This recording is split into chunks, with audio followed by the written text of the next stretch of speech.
Le cadre de la porte, je m'y étais adossé, les bras croisés, le souffle court. C'était tard, la lueur de la veilleuse de pierre s'échappait juste assez pour éclairer la moitié de mon visage. Julien était là, en face, les traits tirés par une fatigue qui me parlait bien trop. Ses yeux, d'un gris d'acier, me fixaient, mais c'est ce qui se passait derrière moi dans la chambre de pierre qu'il observait vraiment. C'était il y a quoi, 2 semaines? Plus?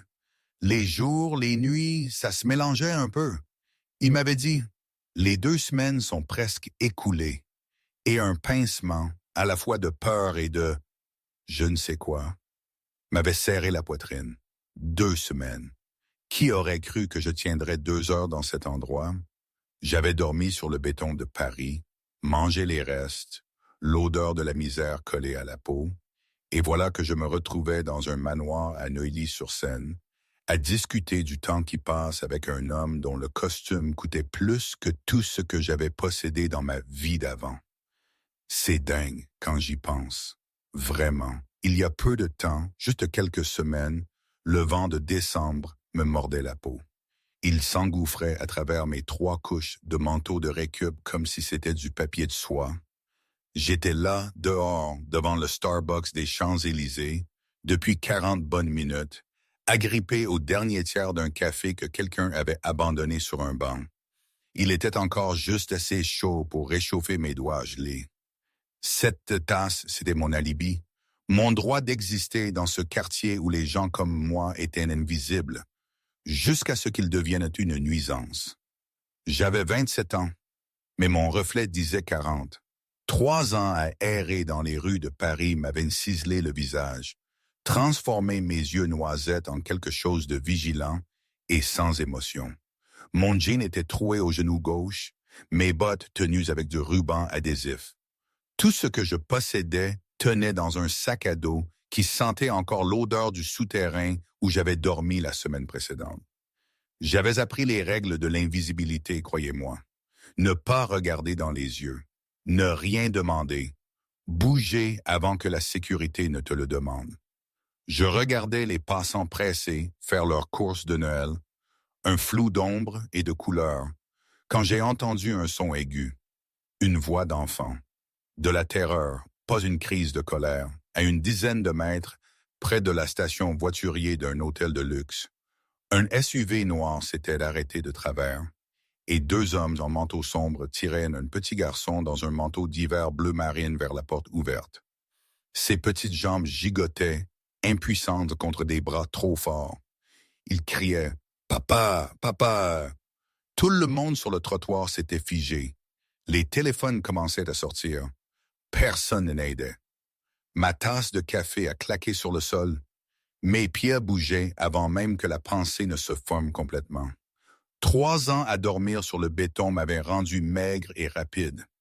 J'ai couvert la distance en quelques secondes, ma main agrippant l'outil en fer de 30 centimètres glissé dans la doublure épaisse de mon manteau. C'était pour ma protection, un objet que je n'avais jamais eu besoin d'utiliser jusqu'à ce moment-là.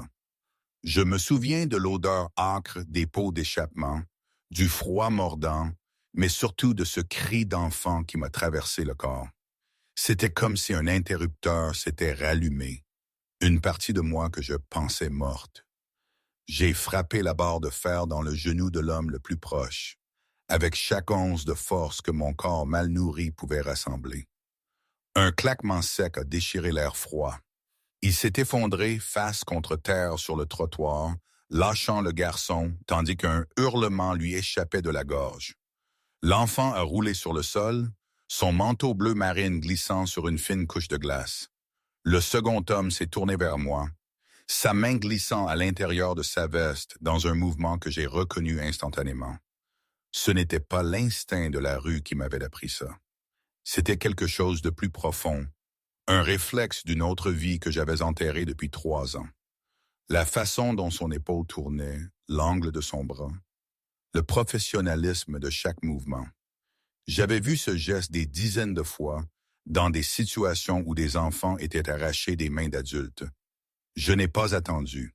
J'ai abattu la barre de fer sur son poignet avant que sa main ne puisse sortir ce qui était caché à l'intérieur. Le métal a heurté l'os. Quelque chose a cliqueté sur le pavé. Il a rugi et s'est jeté sur moi avec sa main libre. J'étais plus petite, plus faible, plus légère, mais 3 ans à dormir dans des endroits où les cauchemars avaient une adresse m'avaient appris une règle. Ne pas s'arrêter tant que la menace ne s'arrête pas de bouger. J'ai frappé ses côtes. 1 fois, 2 fois, il a fléchi et j'ai frappé son omoplate. Les pneus du SUV ont crissé alors que le conducteur enclenchait la marche arrière, abandonnant son partenaire sur le trottoir. Je me tenais au-dessus des 2 hommes gémissants, la barre de fer levée, mon souffle formant des nuages blancs dans l'air de décembre. Du sang maculait mon manteau. Je ne savais pas de qui il était.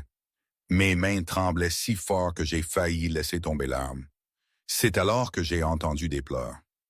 Le petit garçon était là, à 5 pas, son pantalon kaki déchiré aux genoux, le visage trempé de larmes. 5 ans peut-être. Des boucles noires s'échappaient de son bonnet tricoté. Des yeux gris orage, grands, emplis de choc et de terreur. J'ai laissé tomber la barre de fer. Elle a heurté le trottoir avec un son cristallin. Je me suis approché lentement, avec précaution, comme on s'approche d'un animal blessé. Je me suis agenouillé sur le béton gelé, ignorant la douleur dans mes genoux, et j'ai ouvert mes bras sans le toucher. « Tu vas bien ?» j'ai murmuré. Ma voix était rouillée par le manque d'usage. « Tu es en sécurité maintenant, je te le promets. » Le garçon m'a regardé, puis, dans un mouvement que je savais allait se rejouer dans mon esprit pendant des années, il s'est précipité vers moi et m'a serré de ses petits bras autour du cou avec une force désespérée. Mes mains ont hésité en l'air pendant 3 secondes avant de se poser sur son dos. Le manteau était doux, cher, le genre de douceur. Une image a flashé. Une petite fille aux boucles brunes dans un manteau bon marché. Des rires comme des carillons éoliens. Puis elle a disparu. Ne pense pas à ça. N'y va pas. Pas maintenant. Ne me quitte pas, a chuchoté le garçon dans mon cou. S'il te plaît, ne me quitte pas. Mon cœur s'est brisé comme de la glace au printemps. Avant que je ne puisse répondre, un Cadillac Escalade noir a freiné brusquement au bord du trottoir. Pas le véhicule des ravisseurs. Autre chose. La porte arrière s'est ouverte et un homme en est sorti, comme la violence incarnée. Il était grand, facilement plus d'1,80 m. Sa carrure parlait d'argent dépensé chez des entraîneurs personnels et de génétique généreuse. Ses cheveux noirs étaient coupés avec précision. Sa mâchoire semblait sculptée dans le granit. Il portait un costume anthracite qui coûtait probablement plus que tout ce que j'avais gagné dans ma vie d'avant. Et ses yeux, gris foncé et froids comme le lac Léman en janvier, ont balayé la scène avec une évaluation qui a fait hurler mes instincts de survie. C'était un homme habitué à l'obéissance, habitué à la peur. 4 autres hommes sont sortis du véhicule derrière lui, tous en costume sombre, tous se déplaçant avec la synchronisation d'une unité qui avait travaillé ensemble pendant des années. Ils se sont déployés, 2 sécurisant immédiatement les ravisseurs gémissants. Un scrutait le périmètre, un restant près de l'homme grand. Ses yeux ont trouvé le garçon, puis moi, tenant son enfant. Il a traversé la distance en 4 longues foulées. J'ai instinctivement serré le garçon contre moi, mon corps se raidissant contre une menace que je ne pouvais pas clairement définir. Pierre, sa voix était profonde, contrôlée, mais j'ai perçu une micro-fissure en elle. Mon petit. L'enfant a tourné la tête. Papa. Il m'a lâché et s'est tendu vers son père. L'homme l'a soulevé avec des mains d'une douceur inattendue, serrant le garçon contre sa poitrine, fermant les yeux un bref instant en enfouissant son visage dans les cheveux de son fils. Quand il a rouvert les yeux et m'a regardé, j'ai vu quelque chose au-delà de la froide évaluation. J'ai vu une terreur brute, non dissimulée, la terreur d'un père qui avait failli tout perdre. Vous. Sa voix était plus basse maintenant, mais d'une certaine manière plus intense. C'est vous qui avez fait ça. Je n'ai pas répondu. J'ai essayé de me lever, de reculer, de disparaître dans la foule avant que les questions ne commencent. Mes jambes n'ont pas coopéré. 3 ans de mauvaise alimentation et le choc de l'adrénaline m'ont frappé d'un coup. J'ai chancelé. Sa main libre a jailli et a attrapé mon bras, me stabilisant. La prise était ferme, mais pas douloureuse. Facile, ça va, j'ai forcé. Je devrais y aller. Comme si de rien n'était, vraiment. Les voitures de police arrivaient. Des officiers sont sortis, la main sur leurs armes, jusqu'à ce qu'ils voient l'homme grand. Quelque chose a changé dans leur langage corporel. Pas tout à fait de la déférence, mais presque. J'ai reconnu la dynamique même à travers le brouillard de l'épuisement. C'était un homme avec des connexions, le genre qui faisait disparaître les questions. « Monsieur Ashford, » a dit l'un des officiers, « nous avons eu l'appel. Pierre est indemne. » La voix de Julian Ashford portait le poids d'un homme habitué à donner des rapports plutôt qu'à en recevoir. Grâce à cette femme, 2 suspects sont là. Le 3e a fui dans un SUV noir. La plaque d'immatriculation sera envoyée à votre capitaine dans l'heure. Les yeux de l'officier se sont posés sur moi, observant mon apparence. L'évidence de ma vie de sans-abri, le sang, la barre de fer toujours posée sur le trottoir. J'ai vu le jugement se former. Elle est témoin, a dit Julien d'un ton monocorde. Elle sera disponible pour une déclaration après évaluation médicale. Mes avocats coordonneront. Ce n'était pas une demande. Je voulais protester, m'enfuir, mais Pierre s'était retourné sur l'épaule de son père et me fixait de ses grands yeux gris, et je ne pouvais pas faire bouger mes pieds. « Venez, » a dit Julien doucement, sa voix s'adoucissant d'une fraction, ce qui m'a surprise. « Allons vous mettre au chaud. » Je me suis laissé guider vers l'escalade. Je me suis laissé sombrer dans le cuir plus doux que n'importe quel lit que j'avais connu en 3 ans. Je me suis laissé accepter la couverture qu'un des hommes avait drapée sur mes épaules. Pierre était attaché dans un siège enfant, mais il se tordait pour continuer de me regarder, comme s'il avait peur que je disparaisse. Alors que le véhicule s'éloignait du chaos, les gyrophares baignant la rue de rouge et de bleu. Les foules se rassemblaient, les camionnettes de télévision arrivaient. J'ai surpris Julian Ashford en train de me regarder dans le rétroviseur. Son expression était illisible. Mais ses mains, j'ai remarqué, tremblaient encore légèrement contre le manteau bleu marine de son fils. Le domaine était situé à Neuilly-sur-Seine, 20 minutes en voiture du centre-ville, et pourtant un univers entier loin des rues que je connaissais. L'escalade est passée par des grilles de fer, et elles se sont refermées derrière nous avec une finalité qui m'a serré la poitrine. Des caméras de sécurité ont suivi notre mouvement le long de l'allée courbe. Un paysage enneigé de chaque côté. La maison est apparue devant. 3 étages de briques rouges et de colonnes blanches, des fenêtres brillant d'un jaune chaud sous un ciel de décembre qui s'enfonçait dans l'obscurité. Ça ressemblait à quelque chose d'un film, à quelque chose destiné à d'autres gens. J'ai agrippé la couverture toujours enroulée autour de mes épaules. Je n'ai vraiment pas besoin d'être ici. Vous pourriez juste me déposer dans un refuge. Non, la voix de Julien, depuis le siège avant, était absolue. Pas question. Pierre dormait dans le siège enfant, la tête penchée d'un côté, une main agrippant toujours le lapin en peluche que quelqu'un avait sauvé du chaos sur le trottoir. Son visage était paisible. Des traces de larmes séchées sur ses joues. Le véhicule s'est arrêté à une entrée latérale. Une femme d'une 50aine d'années est sortie de la maison, les cheveux argentés impeccablement attachés, vêtue d'un pantalon et d'un cardigan, le visage contrôlé, mais ses yeux trahissant tout ce qu'elle essayait de cacher. Elle a ouvert la porte de la voiture et a tendu la main vers Pierre avant que son siège ne puisse être déverrouillé. « Oh, mon petit » a-t-elle chuchoté, et j'ai entendu la fêlure dans sa voix. « Oh, mon doux garçon » Julien est sorti, a échangé quelques mots calmes avec elle. J'ai saisi des fragments sans contexte. Rosa a appelé. Maria a tout vu. Ils sont maîtrisés. Puis Julien a ouvert ma porte et l'air hivernal m'a frappé comme un coup physique. Voici Sophie, a-t-il dit, désignant la femme aux cheveux argentés qui tenait Pierre contre son épaule. Elle gère la maison. Elle va s'occuper de vous et vous nourrir pendant que je m'occupe de quelques affaires. Je suis sorti lentement. Mes jambes étaient plus stables maintenant, mais ma tête tournait encore. J'apprécie l'aide, mais je devrais vraiment... Avez-vous mangé aujourd'hui? Julien m'a coupé, ses yeux gris me clouant sur place. Ma mâchoire s'est serrée. Ça, ce n'était pas... Avais-je mangé? Non. Une femme devant la gare du Nord avait partagé un bagel avec moi ce matin-là.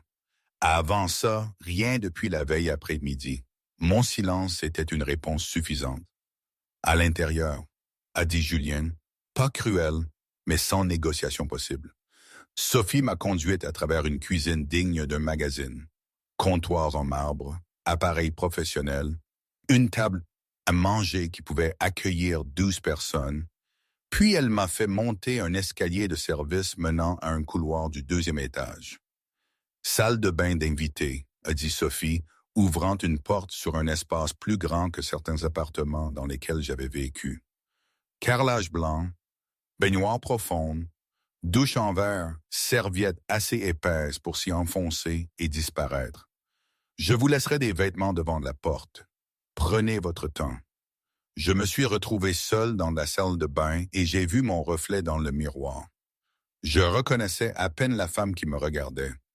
Joues creuses, cernes noires comme des ecchymoses, cheveux qui auraient dû être lavés il y a 3 jours, et du sang sur mon manteau, séché sur mes mains, une tache sur mon cou dont je ne me souvenais pas comment elle était arrivée là. Je me suis déshabillé, laissant les vêtements sales tomber en tas sur le sol. La douche m'a demandé 3 essais pour comprendre. Trop de boutons, trop d'options. Quand l'eau chaude a frappé ma peau, j'ai dû m'appuyer contre le mur. 6 jours depuis ma dernière vraie douche à l'église qui ouvrait pour les femmes sans abri chaque dimanche. Avant ça, 2 semaines. J'avais appris à me laver dans les toilettes des stations-service, à étirer chaque lingette bébé, à accepter que la propreté était un luxe que je ne pouvais pas toujours m'offrir. La chaleur était presque douloureuse. Je suis resté sous le jet jusqu'à ce que ma peau devienne rose. J'ai lavé mes cheveux 3 fois avec un shampoing qui sentait la lavande et quelque chose de cher. J'ai regardé l'eau s'écouler grise, puis brune, puis enfin claire. J'ai coupé l'eau et me suis séché avec une serviette plus douce que n'importe quel oreiller que j'avais utilisé depuis des années. Les vêtements que Sophie avait laissés devant la porte étaient simples. Un jogging gris, un pull marine, des chaussettes épaisses, ils me sont allés. Je me suis revu dans le reflet, sans la crasse de la rue et la saleté. Je ressemblais presque à la femme que j'étais 4 ans auparavant. Avant l'accident, avant les funérailles avec le cercueil si petit qu'il avait brisé quelque chose de fondamental dans mon âme, avant que le mariage ne se dissolve comme du sucre et de la pluie, avant que je ne quitte toute ma vie, parce qu'exister dans la maison où ma fille riait autrefois me semblait respirer du verre brisé. J'ai appuyé les 2 paumes sur le comptoir, forçant les souvenirs à retourner dans la boîte fermée à clé où je les gardais.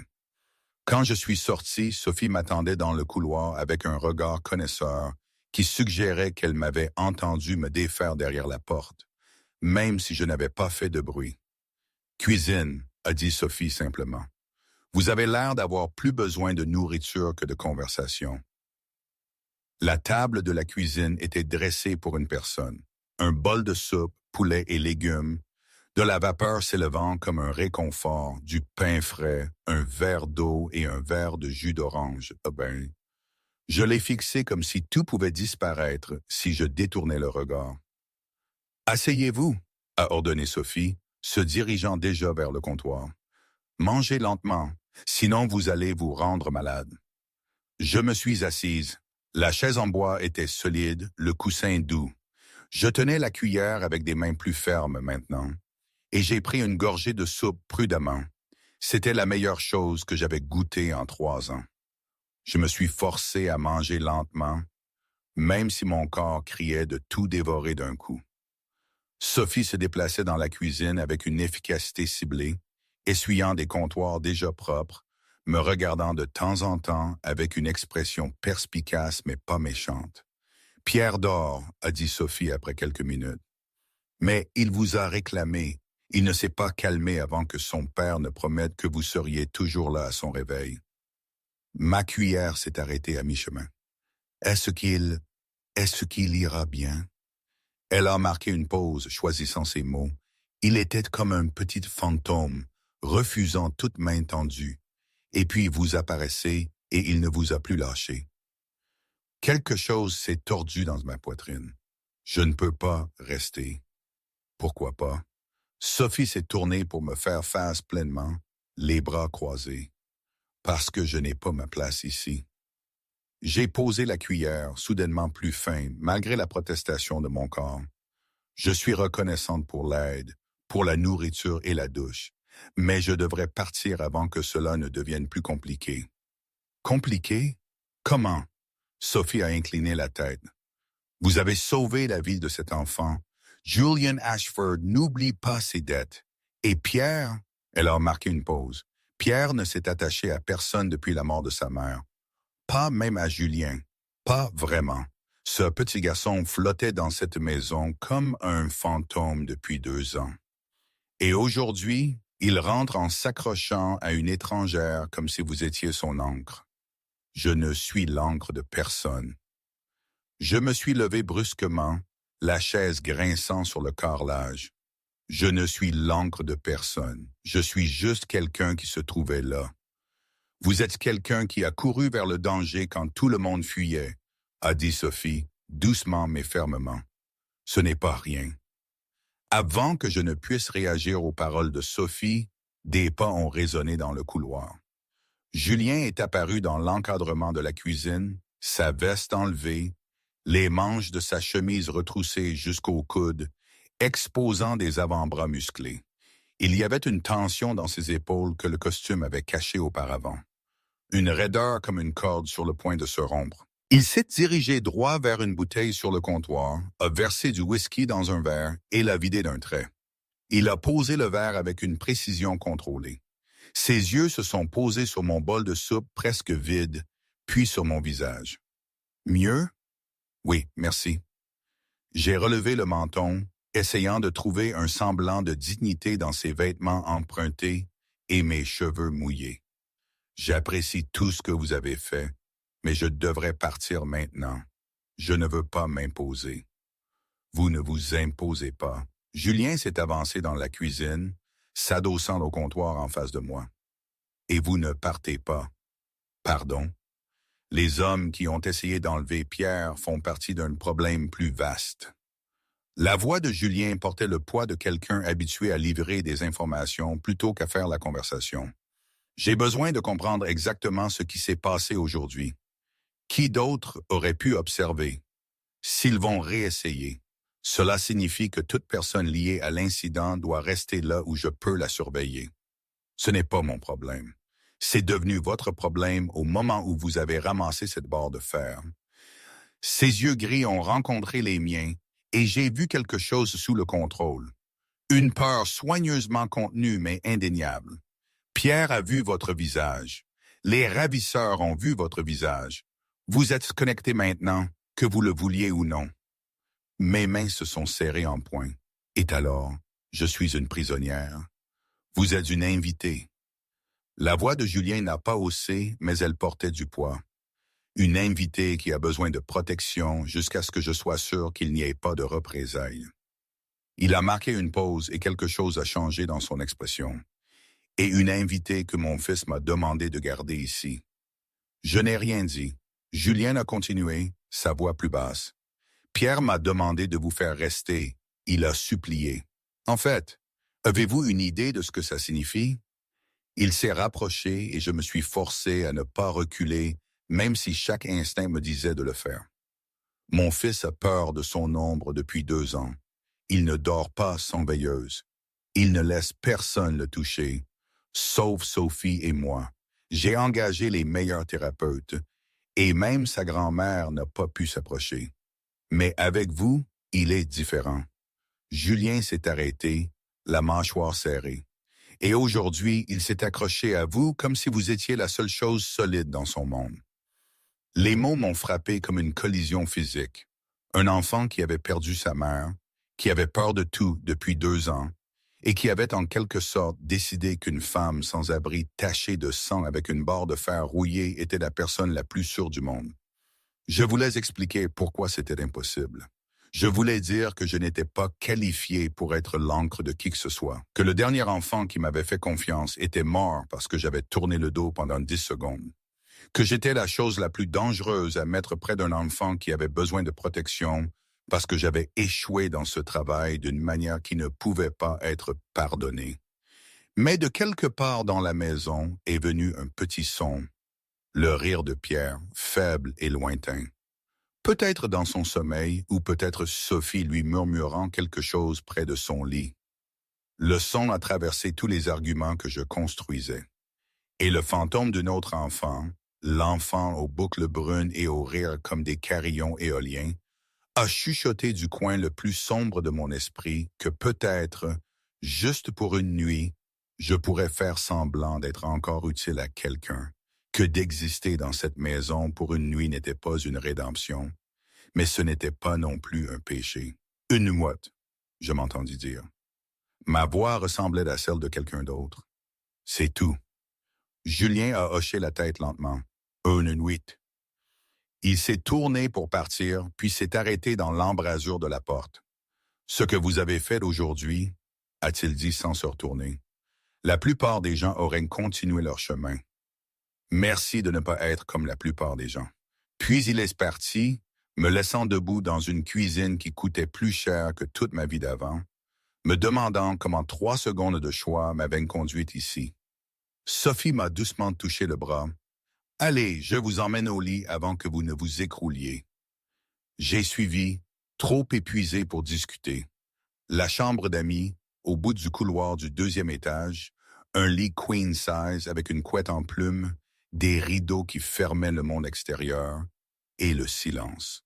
Un silence lourd comme une chose physique après des années de bruit de la ville, de sirènes d'ambulance, de cris d'ivrogne, de camions poubelles à 4 heures du matin. Je me suis allongé sur la couette, toujours vêtu de vêtements empruntés, fixant le plafond. Une nuit. Je resterai une nuit juste assez longtemps pour qu'un enfant traumatisé voie que la personne qui l'avait sauvé n'avait pas disparu. Assez longtemps pour accepter la sécurité offerte sans me noyer dans les dettes. Ensuite, je retournerai dans les rues, à la vie que je comprenais, à l'invisibilité et au froid, à la punition que je méritais d'avoir détourné le regard pendant 10 secondes. Dehors, la neige a commencé à tomber, douce et silencieuse, blanchissant le monde. J'ai fermé les yeux et j'ai essayé de ne pas me souvenir du poids des bras d'un enfant autour de mon cou. Moment, ici je dois faire une pause. Ça, toute cette histoire, ce que Julien m'a demandé et comment je me suis retrouvé là, c'était totalement absurde. Je veux dire, pensez-y. Une femme à la rue, brisée par la vie, et un homme incroyablement riche qui la supplie de rester pour son fils. Dans ma tête, ça n'avait aucun sens. Il aurait pu embaucher la meilleure nounou, un thérapeute résident, n'importe qui avec un CV en béton. Mais non, il voulait moi la héroïne, comme Pierre disait. C'était trop irréel, comme un de ses films à l'eau de rose, sauf que ma vie était tout sauf rose. C'était du gris, du noir, du sang séché. Et pourtant, cette part de moi qui avait été niée, qui avait été jugée inutile, cette part s'est raccrochée à cette proposition. Peut-être que j'étais masochiste. Peut-être que j'étais juste désespéré de ressentir à nouveau quelque chose d'autre que le vide. N'est-ce pas ce que tout le monde cherche au fond? À sentir qu'on compte, qu'on est capable de faire une différence? Je ne savais plus quoi penser, alors je me suis dit que la vie était devenue un scénario mal écrit et que j'étais obligé de jouer mon rôle. De toute façon, l'alternative, c'était le froid, et j'en avais marre du froid. Retour à nos moutons, ou plutôt, à ma vie compliquée. La 3e semaine a commencé par un calme auquel j'avais appris à ne pas faire confiance. Tôt le matin dans la cuisine, 6h15. La maison dormait encore. Pierre ne se réveillerait pas avant 7h30 et Sophie n'était pas encore arrivée. Je me suis assise à la table de la cuisine, une tasse de café entre les mains, regardant la cour enneigée à travers les portes vitrées. J'avais fait le tour complet de la propriété avant l'aube, comme chaque matin, vérifiant les clôtures, les portails, les angles morts, les sorties, une habitude dont je ne me souvenais plus quand elle avait commencé, mais que je ne pouvais pas arrêter. Le café était chaud, la cour était blanche et immaculée, et pendant un instant, j'étais presque paisible. Presque. Je n'ai pas entendu Julien entrer avant qu'il ne parle. Vous êtes levé tôt. J'ai sursauté et du café a giclé contre le bord de la tasse. Julien se tenait au comptoir en tenue de sport, un t-shirt gris moulant épousant des épaules larges et des bras musclés, les cheveux humides de sueur, une serviette drapée sur une épaule. Il s'est versé du café avec la familiarité de quelqu'un qui possédait la cuisine et s'est adossé au comptoir. Prenant une longue gorgée, ses yeux gris me regardant par-dessus le bord de la tasse. « Sophie a mentionné que vous faites le périmètre tous les matins. Mon dos s'est raidi. J'aime l'air du matin, à 5h30 en décembre, à Paris. » Julien a posé sa tasse. « Vous vérifiez les sorties, les lignes de mire, les voies d'évasion. Vous notez quelles caméras ont des angles morts. Vous avez testé le loquet du portail latéral 2 fois mardi dernier. » Je n'ai pas répondu. Ce n'est pas un comportement normal. Julien a continué, son ton pas accusateur, mais ne lâchant rien non plus. Je ne suis pas normal. Ce n'est pas non plus un comportement de sans-abri. C'est de la réflexion tactique, une réflexion tactique entraînée. Il a incliné la tête. Que faisiez-vous avant la rue?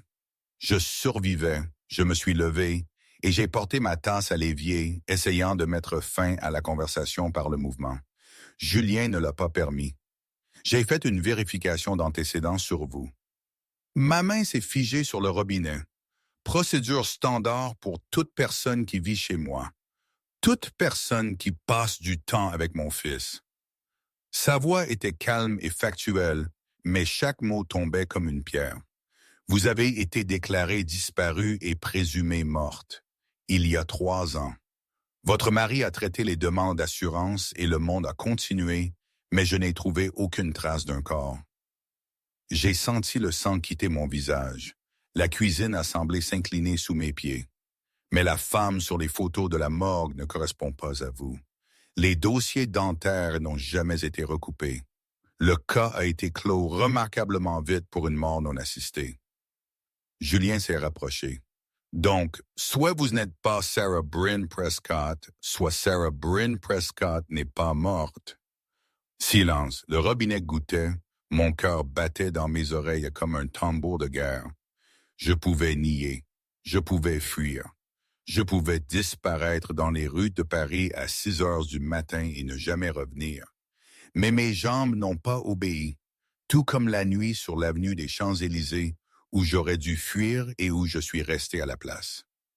Mon ex-mari a déposé le certificat de décès, j'ai dit d'un ton monocorde, après que je sois parti. Plus facile que le divorce, plus propre, définitif. Il a eu l'assurance, la maison, la sympathie de tous ceux qui nous connaissaient, et moi j'ai pu disparaître. Pourquoi auriez-vous quitté toute votre vie? Parce que j'ai tué ma fille. Les derniers mots sont tombés dans la cuisine et ont aspiré l'oxygène de la pièce. Julien n'a pas parlé, n'a pas réagi visiblement. Il a simplement attendu, et son silence a en quelque sorte tiré le reste de moi d'une manière qu'aucun réconfort n'aurait pu faire. Je l'ai raconté d'une voix mécanique, séparant les faits du sentiment comme je l'avais pratiqué pendant 3 ans. Le parking du supermarché à Neuville, un samedi après-midi de juin.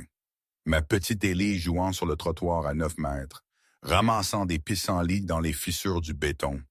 Moi tournant le dos pendant 10 secondes pour charger les couches dans le corps. 10 secondes. Un conducteur ivre perdant le contrôle. Montant sur le trottoir à 80 km/h, Élie morte sur le coup. 3 ans. Ce n'était pas votre faute, a dit Julien, sa voix basse et stable. Un conducteur ivre.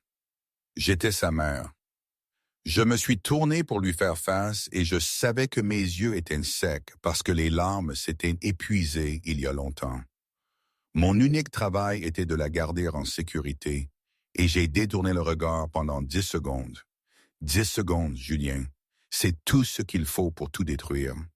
Le silence s'est étiré. Puis j'ai ri, un son amer et sec comme des feuilles d'automne. Vous voulez savoir le pire? J'étais assistante sociale, unité de protection de l'enfance. 5 ans à retirer des enfants de foyers dangereux et à les placer en lieu sûr, à évaluer les menaces, à gérer les situations de crise, à protéger les enfants des autres. J'ai rencontré son regard. J'étais très doué pour ça. Je pouvais entrer dans une maison et savoir en 30 secondes si un enfant était en danger. Je pouvais rester calme quand les parents me hurlaient au visage, quand les situations tournaient à la violence, quand tout s'effondrait. Le sourire amer a pâli. Je pouvais protéger les enfants de tout le monde, sauf le mien. Quelque chose a changé dans l'expression de Julien. Reconnaissance. C'est pour ça que vous avez réagi si vite sur les Champs-Élysées. C'est pour ça que vous saviez à quoi ressemblait un enlèvement en cours. J'en avais vu assez. Le langage corporel, le mauvais genre d'urgence, la façon dont les adultes se déplacent quand ils prennent un enfant qui ne leur appartient pas. On apprend à le lire. J'ai avalé. Le corps se souvient, même quand on souhaite qu'il oublie. Julien est resté silencieux pendant un long moment. Puis il a posé son café et a parlé d'une voix que je ne lui avais jamais entendue auparavant. Ni autoritaire, ni corporatiste, mais la voix d'un homme qui ôtait sa propre armure. Vous pensez que je ne comprends pas la culpabilité? Il a regardé par la fenêtre la cour enneigée. Lydia, ma femme, cancer des ovaires, stade 4. Quand ils l'ont trouvée, sa mâchoire s'est serrée. Ils l'ont trouvé tard parce que j'étais trop occupé à construire un empire pour remarquer que ma femme était épuisée depuis 6 mois. Elle n'arrêtait pas de dire qu'elle était fatiguée. Je n'arrêtais pas de dire qu'elle devrait se reposer davantage. J'avais des réunions, des contrats, des problèmes qui me semblaient si incroyablement importants. Sa voix s'est brisée pour la première fois. J'avais tout l'argent du monde et je n'ai pas pu lui acheter un jour de plus. Je suis resté très immobile. Et quand ils ont essayé de prendre Pierre, Julien a continué, ses yeux revenant sur moi. J'étais en réunion à 14 pâtés de maison. Mon équipe de sécurité était censée le surveiller. J'ai bâti un empire entier sur le principe de contrôler chaque variable, d'éliminer chaque risque. Il a marqué une pause. Et je n'ai pas pu protéger mon propre fils. Il se tenait dans la cuisine au petit matin, le café refroidissant, la neige tombant dehors, chaque couche d'armure dépouillée entre eux. J'ai vu Julien clairement pour la première fois. Pas un patron, pas un homme d'affaires, juste un homme qui avait perdu sa femme en ne faisant pas attention et failli perdre son fils en faisant confiance aux mauvaises personnes. Debout dans sa propre cuisine à 6 heures du matin, avec de la sueur séchée sur le front et la même douleur dans les yeux que la mienne. La différence entre nous, a dit Julien lentement, c'est que j'essaie encore de sauver ce qu'il me reste, et vous essayez de vous punir à mort. J'ai ouvert la bouche pour protester, mais Pierre n'a pas besoin de votre culpabilité, a coupé Julien doucement, mais fermement. Il a besoin de votre force. Je n'ai plus de force, vois-tu. Si vous en avez, Julien s'est rapproché assez pour que je voie la fatigue gravée autour de ses yeux. Vous avez juste décidé que vous ne méritiez pas de l'utiliser. Avant que je ne puisse trouver une réponse, de petits pas ont résonné dans le couloir, et Pierre a fait irruption dans la cuisine en pyjama bleu, les cheveux en bataille, son lapin traînant sur le sol. « Marie, tu es là! Est-ce que Marie peut me faire des crêpes? Les crêpes de papa sont plates et tristes. Les crêpes de Marie sont moelleuses. » J'ai regardé Julien par-dessus la tête de l'enfant qui s'accrochait à mes jambes. Quelque chose est passé entre nous qui n'était pas le pardon et pas la guérison, mais la reconnaissance, la compréhension que nous étions brisés de la même manière. Et peut-être, juste peut-être, nos bords brisés s'emboîtaient-ils d'une manière inattendue. Bien sûr, mon cœur, j'ai dit, ma voix plus stable que je ne me sentais.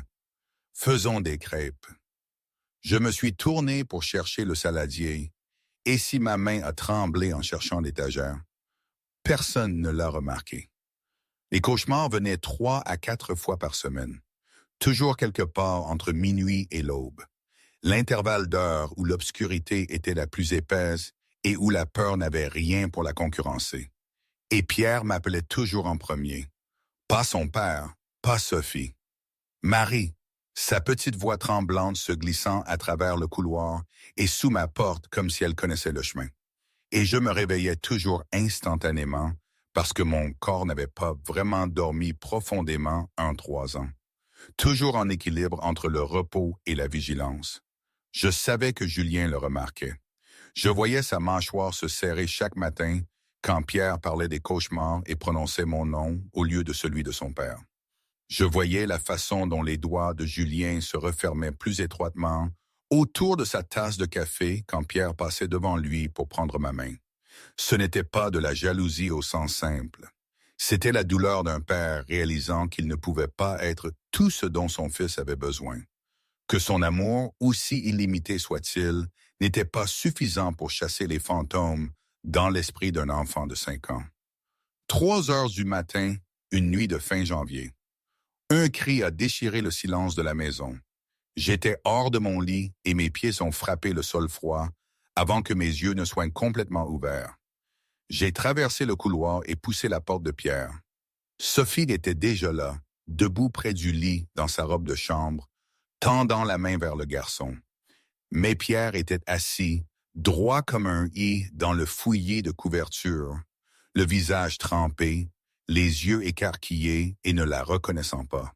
« Non, non, les méchants, ils sont là, ils me reprennent !» Sophie a reculé quand je suis entré. Pas besoin de mots. Elle avait compris. Je me suis agenouillé près du lit, mes mains sur le bord du matelas, sans le toucher, juste là, assez près pour que Pierre me voie.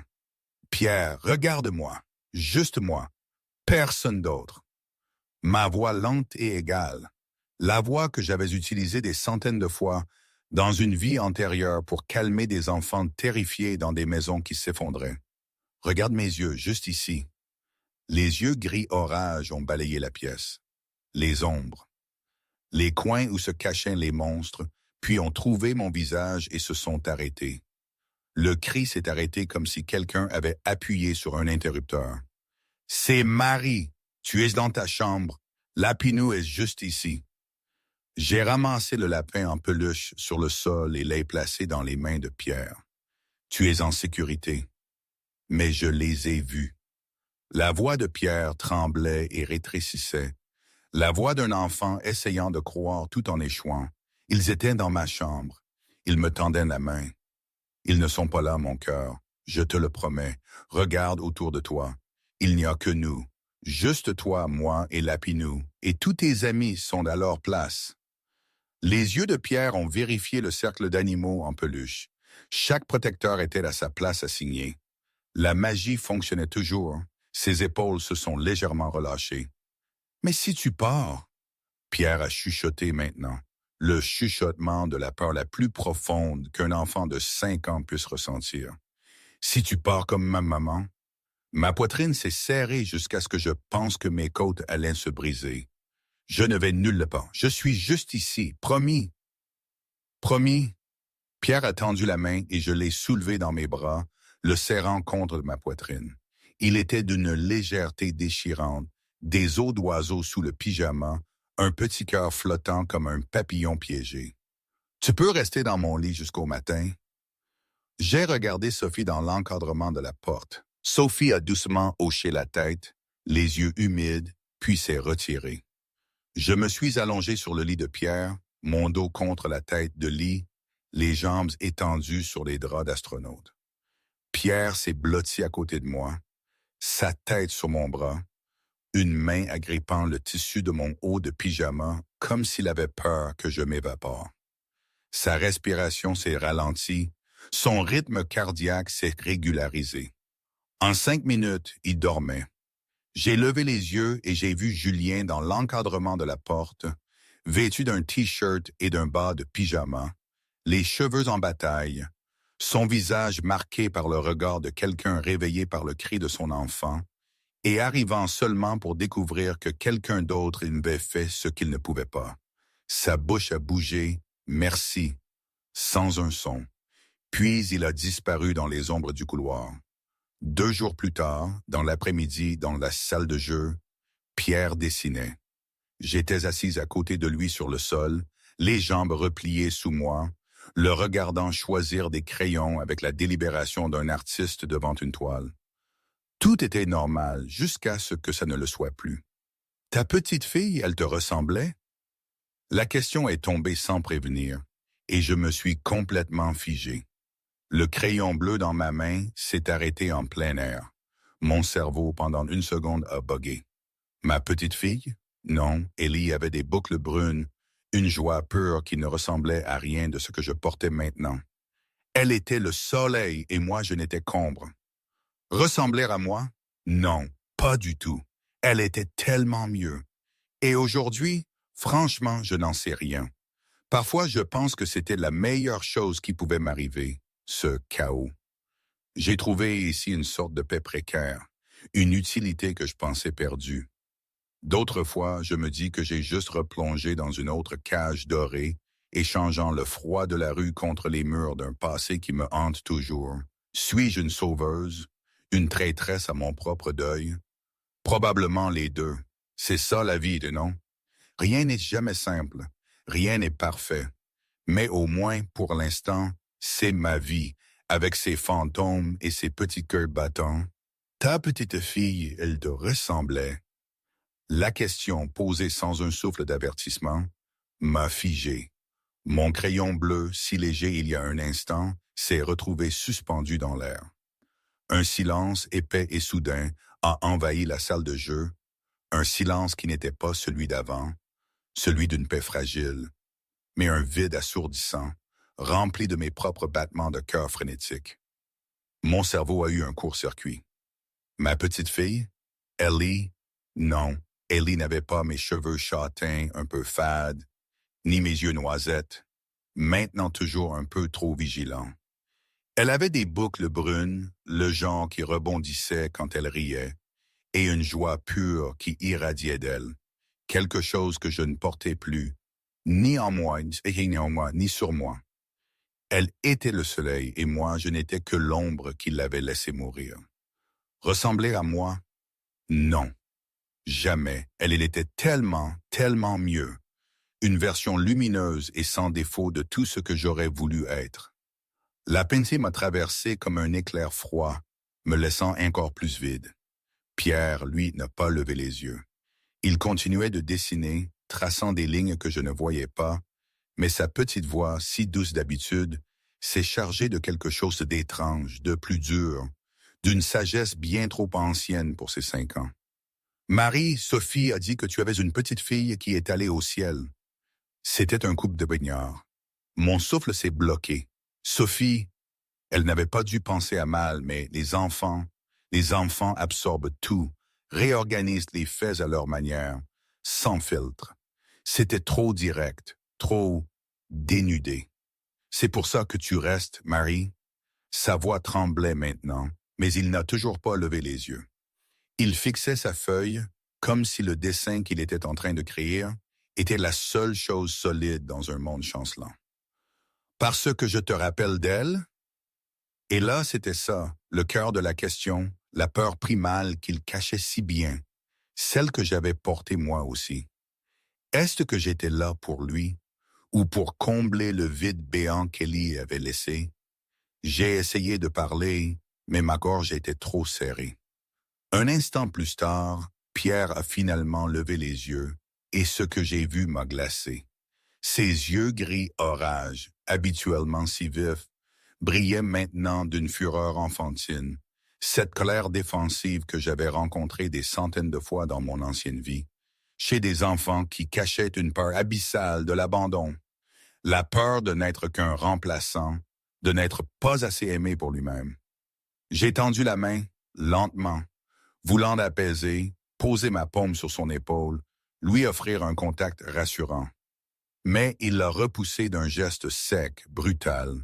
Tu n'es pas ma maman. Ma maman est morte. Toi, tu fais juste semblant parce que ta petite fille est morte et que tu as besoin de quelqu'un pour la remplacer. Chaque mot, chaque syllabe, une flèche acérée, tirée avec une précision parfaite, visant la blessure la plus profonde de mon âme. Ces mots, ces accusations étaient cruels, avec cette cruauté propre à la vérité que l'on ne veut pas entendre. La partie de moi que j'avais si soigneusement enterrée, celle qui me jugeait sans cesse, me posait la même question depuis des semaines. Est-ce que je restais pour Pierre, ou parce qu'il remplissait les contours du vide que j'avais en moi, le vide laissé par Ellie? Puis il s'est levé, avec la rapidité d'un éclair, renversant sa petite chaise en bois. Les crayons ont roulé sur le parquet, éclatant de couleurs sur le bois poli, le dessin inachevé gisant au milieu de ce petit chaos. Il a couru hors de la pièce, laissant derrière lui un silence encore plus lourd, le poids de ses mots résonnant dans chaque recoin de la pièce. Je suis resté là, immobile, la main encore levée, là où son épaule aurait dû être. Ces mots avaient touché en plein dans le mille, comme si mon cœur n'était qu'une cible parfaite pour cette vérité blessante. Mon souffle, pourtant si court un instant auparavant, s'est ralenti, trop lent, comme si le monde entier tournait au ralenti. Je ne savais pas combien de temps j'étais resté ainsi. 10 minutes, 1 heure. Le temps était devenu une notion floue. C'était la pire des peurs des enfants qui l'avaient exprimée. La peur d'être un second choix, un simple substitut. Et cette peur, malheureusement, je la connaissais trop bien. 2 heures se sont écoulées, ou peut-être plus. J'étais assise sur l'escalier, entre le premier et le deuxième étage. Le dos appuyé contre le mur froid, le corps raide. Je ne savais plus quoi faire. Rester? Partir? Mes jambes refusaient de bouger chaque fois que j'essayais de me lever. Les mots de Pierre, tels des crochets invisibles, me retenaient, m'empêchant de bouger, de respirer presque. Tu fais juste semblant. Peut-être qu'il avait raison. Après tout, je n'étais qu'une imposture. Une femme qui avait échoué dans la chose la plus importante de sa vie et qui se cachait derrière la cape d'une sauveuse. Peut-être que le geste le plus gentil, le plus courageux que je pouvais faire était de disparaître, avant de causer plus de dégâts à ce petit être fragile.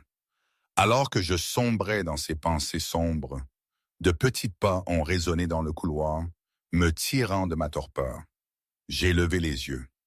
Pierre était là, au bout du couloir, tenant Lapinou serré contre sa poitrine. Ses yeux étaient rouges, son petit nez gonflé, son visage d'habitude si vif, empreint d'une tristesse si profonde qu'elle me brisait le cœur. Il avait l'air si petit, si vulnérable. Le monde entier aurait pu l'engloutir et je ne l'aurais pas supporté. Je suis désolé, Marie. Sa voix a tremblé. Je ne voulais pas dire ça. J'ai été méchant.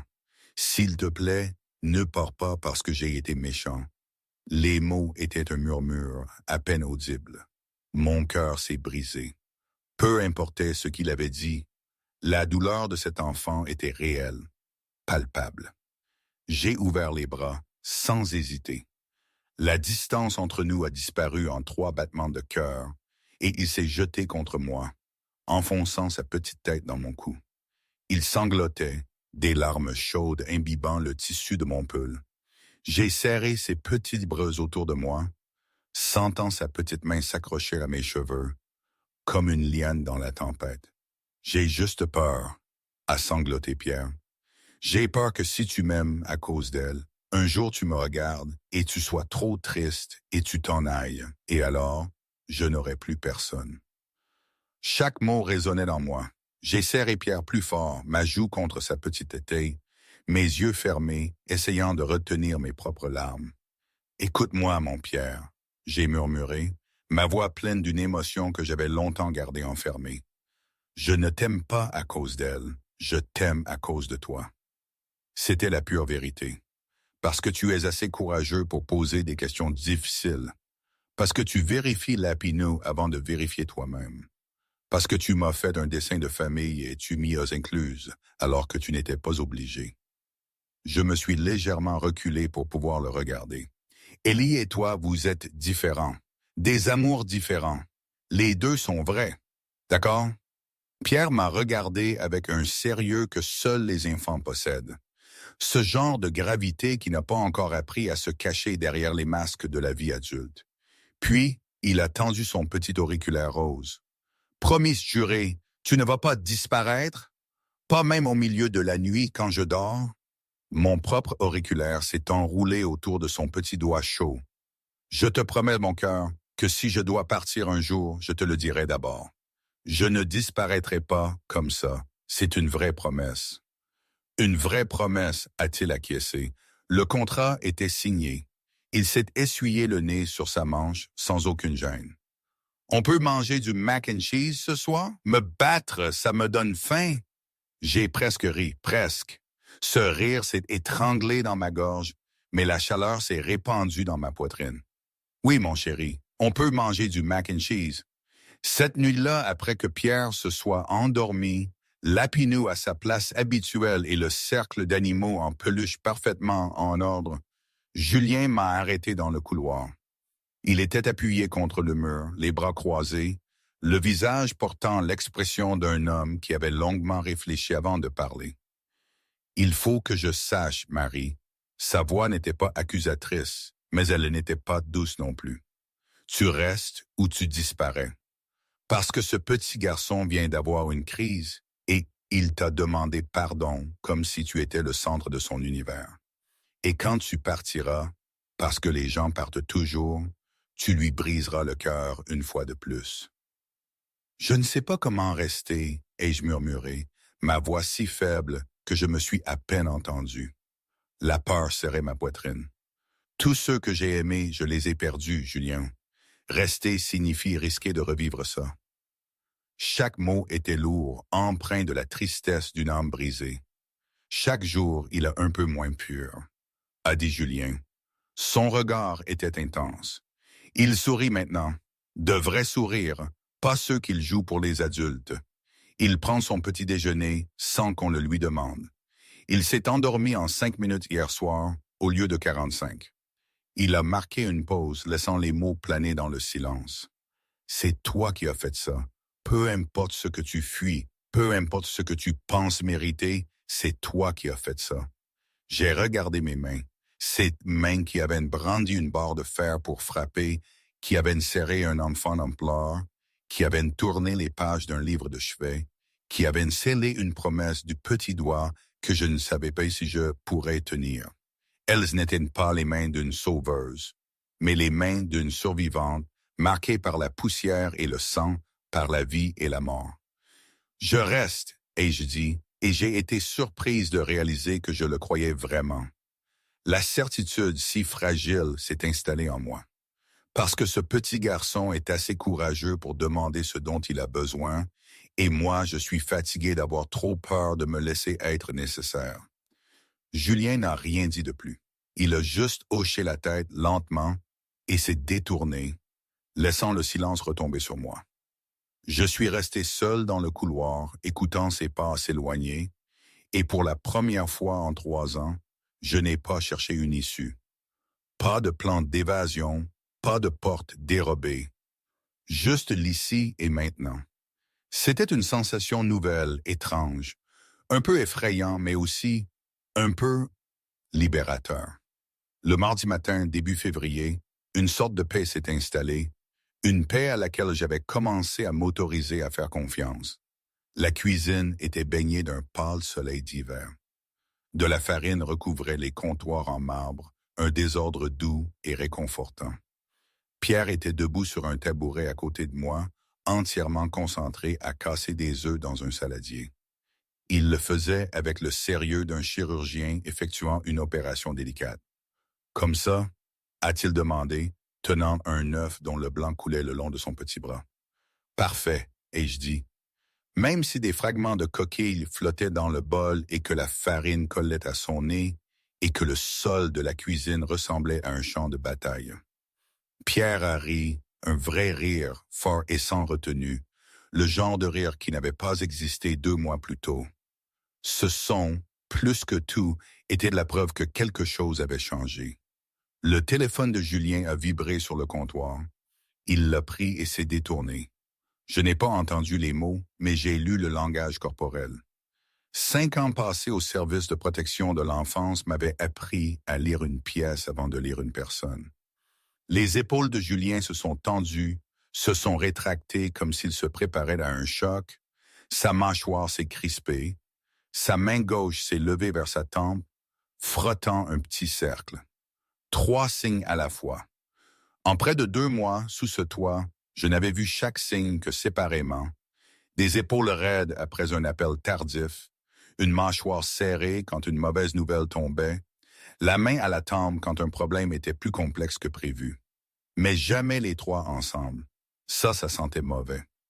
Mon instinct, rouillé par des années de non-usage, s'était rallumé. Julien a terminé l'appel et est resté immobile pendant un battement de cœur, puis s'est retourné avec un sourire forcé pour Pierre, un sourire que j'ai instantanément reconnu comme faux.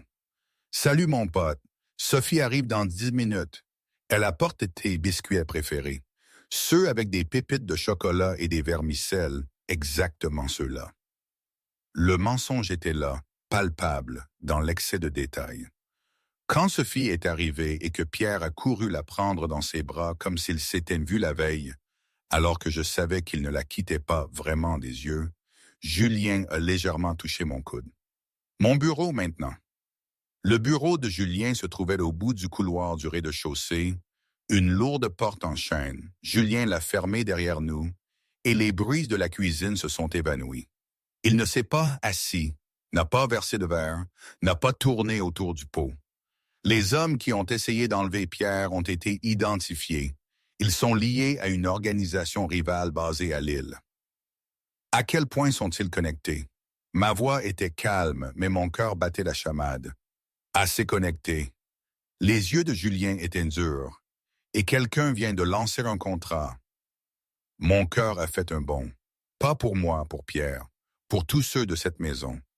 Les mots sont tombés dans la pièce et ont aspiré l'air.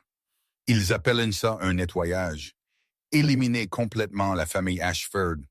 Mon nom, le nom de Pierre, est maintenant, parce que quelqu'un a bien fait son travail, votre nom, Marie. J'ai dégluti. Qu'est-ce qu'on fait? Le plan? Je déplace Pierre vers une propriété sécurisée. Une maison isolée dans la forêt des Ardennes. Pas de voisins à des kilomètres. Structure renforcée, entièrement hors réseau. Il a ouvert un tiroir de son bureau et en a sorti un téléphone satellite et un appareil plus petit, pas plus grand qu'une boîte d'allumettes. Quand est-ce qu'on part? Julien s'est arrêté et m'a regardé. Dans son expression, j'ai vu quelque chose que je n'attendais pas. Une surprise authentique. Tu n'es pas obligé de venir. Vous pensez sérieusement que je vais laisser ce petit garçon hors de ma vue alors qu'il y a une menace active sur sa vie? Ma voix était plus calme que je ne me sentais. L'instinct de protection était si fort qu'il effaçait la peur pour moi-même. Je suis une cible depuis le jour où j'ai frappé ces hommes avec une barre de fer sur les Champs-Élysées. Ils ont vu mon visage. Ils savent que je suis lié à Pierre. Je suis déjà impliqué. Que je vienne avec vous ou non, autant être utile. Julien m'a étudié pendant un long moment. Tu comprends à quoi tu t'engages? Isolement total, menace légitime, pas de danger théorique, un danger réel. J'ai dit à Pierre que je ne disparaîtrai pas. Je tiens mes promesses. Si les choses tournent mal, la voix de Julien s'est abaissée et le ton de sa voix est devenu si sombre que j'ai senti un frisson courir le long de ma colonne vertébrale. Et que je te dise de prendre Pierre et de courir. Tu cours. Pas de questions, pas d'héroïsme. Tu prends mon fils et tu disparais. Compris? Compris. Julien a posé le téléphone satellite sur le bureau. Ça fonctionne partout. Pas besoin d'antenne relais. Puis il a montré le petit appareil. Bouton panique, une pression, et ça envoie les coordonnées à mon équipe. Même si le téléphone satellite est brouillé, ça passe. Il m'a expliqué le protocole. Si le pire arrivait, Sophie activerait des plans de contingence. Faux documents, argent liquide, de nouvelles identités pour moi et Pierre, pour l'emmener chez sa grand-mère à Marseille, ou peut-être à Bordeaux. Les plans étaient nombreux. Julien a marqué une pause, sa voix chutant encore, presque un murmure. Si quelque chose m'arrive, il y a des documents dans un coffre-fort, assez d'argent pour protéger Pierre pour le reste de sa vie, de nouvelles identités pour vous deux. Il ne va rien t'arriver. Mes mots étaient plus une prière qu'une affirmation. J'ai regardé Julien dans les yeux. Cet homme, le chef d'un empire construit sur l'ombre et la peur, plaçait son fils entre les mains d'une ancienne travailleuse sociale sans abri. Il me connaissait depuis 2 mois. Il faisait ce choix parce qu'il n'avait pas d'autre solution, parce que Pierre me faisait confiance. Alors je l'en sortirai, et je dis, quoi qu'il arrive. 3 heures de route vers le nord à travers les banlieues et sur l'autoroute, le paysage changeant de la ville à la campagne ouverte, puis à la forêt de pins enneigés. Pierre était assis à l'arrière, serrant Lapinou, ses yeux pressés contre la fenêtre. On part à l'aventure, le meilleur des genres, et je dis, ma voix enjouée d'une manière que je ne ressentais pas. Une cabane dans la forêt avec une cheminée. On pourra voir des hiboux? Je parie que oui. La cabane est apparue au milieu des pins comme si elle avait poussé de la terre, vieux bois, toit en pente, lourd de neige, fumée s'échappant de la cheminée. Simple, même modeste. Mais j'ai remarqué la porte en acier cachée derrière un panneau de bois, les caméras de sécurité déguisées en lampes extérieures, le système de verrouillage que Julien a ouvert avec un code au lieu d'une clé. À l'intérieur, des provisions remplissaient le garde-manger. De la nourriture pour des semaines. Julien a vérifié les systèmes de sécurité par habitude. Chaque appareil, chaque caméra, chaque capteur, avec l'aisance de quelqu'un qui avait fait ça des dizaines de fois. Cette nuit-là, Pierre a dormi dans le lit d'inconnu, rendu familier par ma présence. Lapinou sur sa gauche, les couvertures tirées jusqu'à son menton. Julien est resté au chevet de son fils, regardant le visage endormi plus longtemps que nécessaire. J'ai vu ses doigts trembler légèrement alors qu'il caressait les cheveux de Pierre. « Garde-le heureux », a dit Julien, alors que nous étions devant la porte. Dehors, la forêt était si silencieuse qu'on aurait pu entendre la neige tomber. Laisse-le croire que ce n'est qu'une colonie de vacances, poste de nouvelles, pas de conversation d'adultes où il pourrait entendre, juste des crêpes, des hiboux et des histoires avant de dormir. Je le ferai. Je dois y retourner, régler ça. Il m'a regardé dans l'obscurité. Je reviendrai dès que ce sera sûr. Puis, avant de sortir, il s'est arrêté. Seules 4 personnes connaissent cet endroit. Moi, toi, Sophie et Didier. J'ai mémorisé le nom. Didier. 4 personnes. Didier, c'est mon chef de la sécurité, 15 ans avec moi. Je lui fais confiance de ma vie. Julien est sorti dans la nuit. Le moteur a démarré.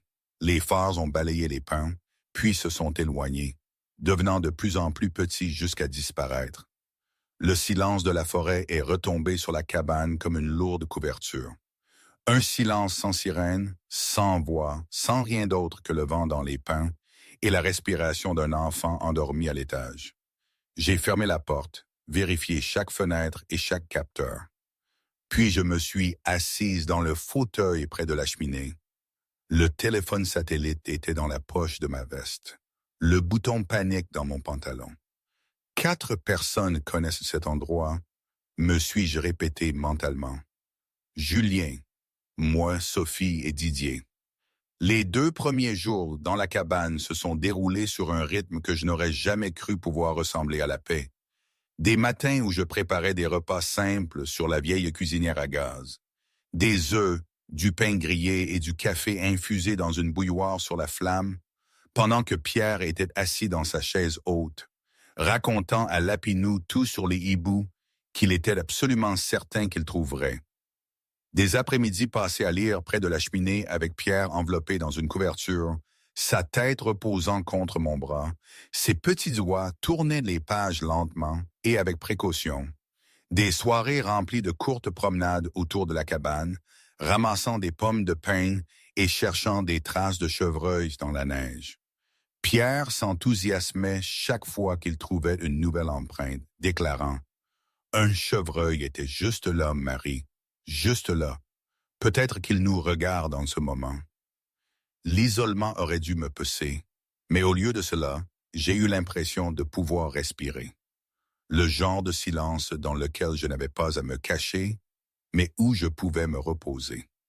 Pour une fois, le silence n'était pas un ennemi.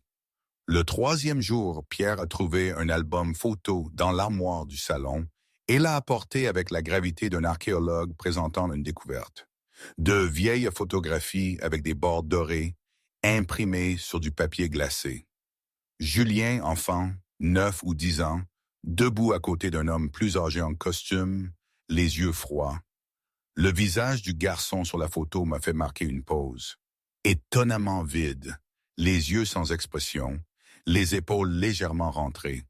Le genre de masque que j'avais appris à reconnaître des centaines de fois dans mon ancien travail, sur les visages d'enfants qui avaient appris à devenir invisibles, à survivre dans des foyers où l'attention signifiait le danger. Il a l'air triste, a dit Pierre, pointant simplement la photo de son père. Pourquoi papa a l'air si triste? Parfois, les enfants vivent des moments difficiles, ai-je dit prudemment, même quand ils grandissent et deviennent forts. Pierre a hoché la tête comme si cela avait un sens parfait. Puis, sans prévenir, il a levé les yeux, ses yeux gris trop brillants pour son petit visage. Ta petite fille, elle savait que tu l'aimais. Mon souffle s'est coupé. Je lui disais tous les jours, alors elle savait, a dit Pierre avec la certitude absolue d'un enfant. Les enfants savent toujours. Même quand les adultes oublient de le dire, on sait. Puis, avec le changement de sujet soudain que seul un enfant de 5 ans pouvait gérer sans heurter l'auditeur, il a fermé l'album et a annoncé « On peut faire des crêpes pour le déjeuner au lieu de sandwich. Je crois que Lapinou veut des crêpes. » J'ai failli rire à travers mes larmes. Oui, mon chéri, Lapinou peut avoir des crêpes. Le 4e jour a commencé exactement comme les autres. Matin calme, légère neige tombant dehors, Pierre dessinant près de la cheminée pendant que je lisais. Tout était normal, tout était sûr. Et c'est précisément ce calme qui a fait hurler mes nerfs en milieu d'après-midi. Rien de spécifique, pas de bruit étrange, pas d'ombres aux fenêtres, aucun signal clair. Juste quelque chose dans l'air. Un changement de pression invisible que 5 ans d'évaluation des menaces dans la protection de l'enfance, combiné à 3 ans de survie dans les rues, m'avait appris à reconnaître. Mon corps savait avant que mon esprit ne puisse analyser, et je faisais confiance à mon corps. J'ai bougé calmement, verrouillant la porte d'entrée, la porte arrière, fermant la porte en acier intérieur. Julien m'avait montré comment l'utiliser. Puis je suis revenu au salon avec un sourire que j'espérais naturel. « Salut Pierre, on veut jouer à un jeu? »« Quel jeu? »« Forteresse. Nous sommes des chevaliers qui défendent notre château contre les dragons. Toute la cabane est notre forteresse et nous devons aller à la tour. » Les yeux de Pierre se sont illuminés. La tour? La pièce spéciale à l'étage? Celle secrète? J'ai guidé Pierre à l'étage, le téléphone satellite dans la poche de ma veste, le plus long couteau de cuisine que j'ai pu trouver glissé dans le dos de ma ceinture. Mon visage était calme, mes mains stables, tandis qu'à l'intérieur, chaque système d'alarme hurlait. La pièce sécurisée était cachée derrière un mur de placard au 2e étage, une porte en acier déguisée en panneau de bois. J'ai entré le code et poussé Pierre à l'intérieur. Le niveau du dragon, c'est ici que les chevaliers les plus courageux attendent. Reste à l'intérieur jusqu'à ce que papa ou moi venions te chercher, d'accord? Peu importe ce que tu entends, d'accord? Pierre a serré Lapinou, ses yeux grands, mais pleins de confiance. Tu vas combattre les dragons? Je vais combattre les dragons. J'ai fermé la porte. Le plafond en acier s'est refermé avec un bruit lourd. J'ai sorti le téléphone satellite. Pas de signal. Brouillé. Quelqu'un avait apporté du matériel professionnel. Ce n'étaient pas des amateurs. J'ai appuyé sur le bouton panique, le petit appareil pas plus grand qu'une boîte d'allumettes que Julien m'avait donné. Il n'avait pas besoin de signal. Il transmettait les coordonnées via un système séparé. L'aide arrivait, mais la question était « Combien de temps ?» J'ai pris le tisonnier de la cheminée sur son support, plus lourd que la barre de fer des Champs-Élysées, mais familier dans mes mains. En bas, le bruit d'une effraction, du bois qui se fend, des bottes sur le parquet. Plusieurs paires, des voix coordonnées donnant des ordres dans une langue que je ne comprenais pas. Des pas dans les escaliers. Je me suis plaqué contre le mur à côté de la porte de la chambre, contrôlant ma respiration, mon esprit passant en mode froid, un mode que je pensais avoir perdu à jamais. De vieux réflexes se sont réveillés, évaluant la scène, comptant les chiffres, analysant la formation, estimant la menace. La vitesse de mouvement suggérait un entraînement militaire. 3 paires de pas dans l'escalier, peut-être plus en bas. La porte de la chambre a été défoncée. J'ai balancé le tisonnier dans le cou du premier homme qui franchissait le seuil. Il est tombé lourdement. J'ai utilisé son corps comme couverture quand le second a bondi, le frappant aux côtes. Mais le troisième m'a attrapé par derrière, ses bras s'enroulant autour de mon torse, me soulevant du sol. J'ai donné un coup de coude en arrière, sentant le cartilage se briser sous l'os. Son nez écrasé, il a rugi, mais n'a pas lâché prise. Un quatrième homme est apparu dans l'embrasure de la porte, plus âgé que les autres. Des cheveux gris aux tempes, des yeux calmes, comme ceux de quelqu'un qui avait fait ce travail tant de fois que c'en était devenu ennuyeux. « Où est-ce le garçon ?» Je n'ai pas répondu. L'homme a levé quelque chose que je ne voulais pas regarder de près. Je demande une fois de plus, « Où est-ce le garçon ?» J'ai forcé mon corps à arrêter de trembler, ma voix à être plate, professionnelle. La voix de la femme qui s'était assise en face de parents violents et était restée calme en hurlant à l'intérieur. « Il n'est pas là. Ils l'ont déplacé hier. Endroit différent. Je ne suis que le leur. » Les mots ont coulé sans hésitation, sans tremblement. L'homme a penché la tête. Leur. Ashford savait que cet endroit pouvait être compromis. Pierre a été déplacé vers un autre endroit il y a 48 heures. Je suis resté pour faire croire que c'était occupé. J'ai soutenu son regard. J'ai les coordonnées cryptées du point d'extraction et je suis la seule à pouvoir contourner le verrou biométrique. Si vous me tuez ou si vous fouillez cette maison, le système s'efface et vous perdez l'emplacement du garçon pour toujours. L'homme a souri, un sourire fin et dangereux. Vous n'êtes pas en position de négocier. Vous non plus. Ma voix est restée plate. Dans environ 5 minutes, cet endroit sera encerclé. Le signal de panique est parti avant que votre brouilleur ne se mette en marche. Partez maintenant avec ce que je vous dis ou mourrez ici. C'est votre choix. Le sourire a disparu. L'homme a penché la tête, m'étudiant avec une curiosité froide. Votre ami Didier a été très utile pour la localisation. A coûté moins cher que prévu. Mon sang s'est glacé dans mes veines. Didier. 4 personnes connaissaient cet endroit. Julien, moi, Sophie et Didier. 15 ans de loyauté. Julien avait dit « Je lui fais confiance de ma vie ». Mais je n'ai laissé aucune réaction transparaître. Didier vous a dit ce que Julian Ashford voulait qu'il vous dise. Ça fait partie du plan. Pensez-y. Si le garçon était vraiment ici, Julian Ashford le laisserait-il avec une seule femme? Le doute a vacillé dans les yeux de l'homme. Puis il a ordonné une fouille. Le bruit des bottes résonnait dans le 2e étage. Je calculais silencieusement. La pièce sécurisée était bien cachée. Le panneau de bois était impeccable. Aucune poignée visible. Mais s'il frappait au mur, s'il cherchait minutieusement, la porte en acier se révélerait. J'ai compté en silence. 3 minutes depuis que j'ai appuyé sur le bouton. Julien avait dit que l'équipe d'intervention était à 15 minutes.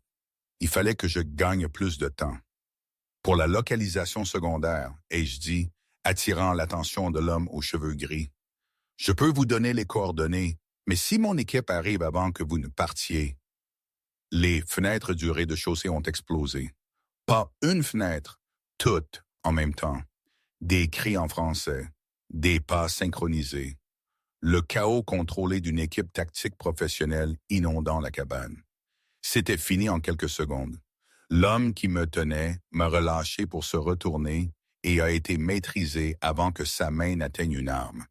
4 hommes plaqués au sol, les mains liées. Julien est apparu en haut de l'escalier, de la neige saupoudrant son manteau noir, son visage retenant une fureur que je sentais monter comme une chaleur. Mon instinct m'a fait brandir le tisonnier vers lui avant que je ne réalise. Julien a attrapé mon poignet doucement mais fermement. « Marie, c'est moi. Tu es en sécurité. » J'ai baissé le tisonnier, mes mains tremblant maintenant alors que l'adrénaline refluait. « Pierre, ai-je dit, chambre sécurisée. » Nous l'avons ouverte ensemble. La porte en acier s'est ouverte et Pierre en a jailli comme un petit missile, droit dans mes bras. Pas ceux de Julien. Il a serré mes bras autour de mon cou avec une force qu'il n'aurait pas dû avoir. « Tu n'es pas parti !» a crié Pierre, sa voix se brisant entre rire et sanglots. « Tu es resté et tu m'as protégé comme tu l'avais promis. Tu as combattu les dragons. » J'ai serré mon fils de tout mon cœur, sentant son petit cœur battre follement contre mes côtes. Par-dessus la tête de Pierre, mes yeux ont trouvé ceux de Julien et j'ai parlé doucement, rien que pour lui. C'était Didier. Les yeux de Julien se sont assombris. Quelque chose de dangereux et d'ancien bougeait derrière le gris. Quelque chose que je reconnaissais comme une pure violence, maîtrisée par la seule volonté. Sa mâchoire s'est serrée, un muscle tressautait sous la peau. Un hochement de tête lent et lourd. Je sais. Un silence s'est étiré pendant un battement de cœur. Puis j'ai dit, « Rentrons à la vraie maison. » La maison de Neuilly-sur-Seine était exactement la même à notre retour, mais je savais que quelque chose avait changé. Peut-être la maison, peut-être moi, peut-être les deux. Car Julien a disparu le lendemain matin, vêtu d'un costume anthracite comme une armure, ses yeux gris portant le calcul froid d'un homme sur le point de faire quelque chose d'irréversible. Il a embrassé le front de Pierre, lui a dit que papa devait partir en voyage d'affaires pendant quelques jours, puis m'a regardé avec une expression qui n'avait pas besoin de mots, et j'ai acquiescé et il est parti. 3 jours. Je n'ai pas demandé où il était allé, ni ce qu'il avait fait, ni pourquoi. Quand il est revenu sur les jointures de sa main droite étaient tuméfiées d'une manière qu'il n'a pas expliquée. Didier n'est jamais réapparu. Ni en congé, ni viré, ni transféré. Il a simplement disparu, comme si 15 ans de service n'avaient jamais existé. Son nom effacé de toutes les conversations, de toutes les références, de tous les systèmes. De nouveaux agences de sécurité sont apparus avec des visages inconnus et des yeux vifs, et personne n'a expliqué le changement. Sophie a dit une seule fois à voix basse un après-midi, alors que nous étions dans la cuisine, regardant Pierre dessiner à table, que le problème avait été réglé. Je n'ai pas demandé parce qu'il y avait des réponses que je ne voulais pas porter. Les cauchemars de Pierre ont changé. Avant la cabane, il rêvait d'être enlevé, des mains étranges le tirant dans l'obscurité. Maintenant, il rêvait de perdre des gens. Moi disparaissant, Julien disparaissant, Sophie disparaissant. Il se réveillait sans crier « Il m'a mais pleurant silencieusement. Le genre de pleurs que je savais plus dangereux parce que cela signifiait qu'un enfant avait appris à souffrir sans faire de bruit. Je suis resté toutes les nuits, plus dans son lit, mais assise dans un fauteuil que j'avais traîné du salon et placé dans le coin de sa chambre, lisant sous la veilleuse en forme d'étoile jusqu'à ce que sa respiration se régularise. Parfois, je m'assoupissais dans le fauteuil et me réveillais avec une raideur dans le cou, et Pierre debout devant moi, tenant Lapinou et souriant. « Tu es toujours là ?» Pas une question, mais une confirmation. Le 8e jour après l'attaque, Julien m'a appelé dans son bureau. Il était debout, dos à la porte, regardant la neige fondre à travers la grande fenêtre, ses épaules moins tendues qu'elles ne l'avaient été depuis des jours. La tension s'était un peu relâchée, mais n'avait pas entièrement disparu. Les menaces ont été neutralisées, a-t-il dit calmement. Concrètement, l'organisation a été convaincue de retirer le contrat. Leur direction a été restructurée. C'est fini. J'ai senti quelque chose se dénouer dans ma poitrine. Un nœud que je n'avais pas réalisé s'était resserré pendant des semaines, s'est finalement desserré. Julien n'a toujours pas tourné, ce qui signifie que tu n'es plus lié par nécessité de rester. Tu as rempli toutes les obligations, toutes les dettes, réelles ou imaginaires. Il a ouvert un tiroir de son bureau et a posé une épaisse enveloppe sur la surface en chaîne. Le premier et le dernier mois de loyer pour un appartement, des références d'emploi de 3 entreprises légitimes qu'il possédait et une prime substantielle pour ce que j'avais fait à la cabane sécurisée. Un silence s'est étiré. Tu serais libre, Marie, complètement libre. Tu pourrais franchir cette porte et recommencer. Une vraie vie. Ne plus te cacher, ne plus fuir, ne plus dormir dans les entrées. Je me suis dirigé vers le bureau et j'ai regardé l'enveloppe, je l'ai prise. J'ai senti son poids dans ma main. Assez pour un appartement sûr, des vêtements qui n'étaient pas empruntés, 3 repas par jour, un nouveau départ, la liberté, la chose que je m'étais refusée pendant 3 ans. Les rues m'attendaient là-bas, l'invisibilité familière, le froid familier, la punition familière. Je pouvais retourner à ce monde où personne ne connaissait mon nom. Personne n'avait besoin de moi. Personne ne serait blessé si j'échouais, sûr à sa manière. Je suis resté là, l'enveloppe à la main, mon pouce frottant le bord du papier. Julien faisait toujours face à la fenêtre. Et j'ai compris qu'il ne s'était pas tourné parce qu'il ne voulait pas que je voie son visage quand je prendrais ma décision. Puis de l'étage, la voix de Pierre est descendue, légèrement enrouée, légèrement urgente, la voix d'un enfant qui venait de se réveiller et vérifiait si le monde était toujours intact. « Sophie, où est Marie?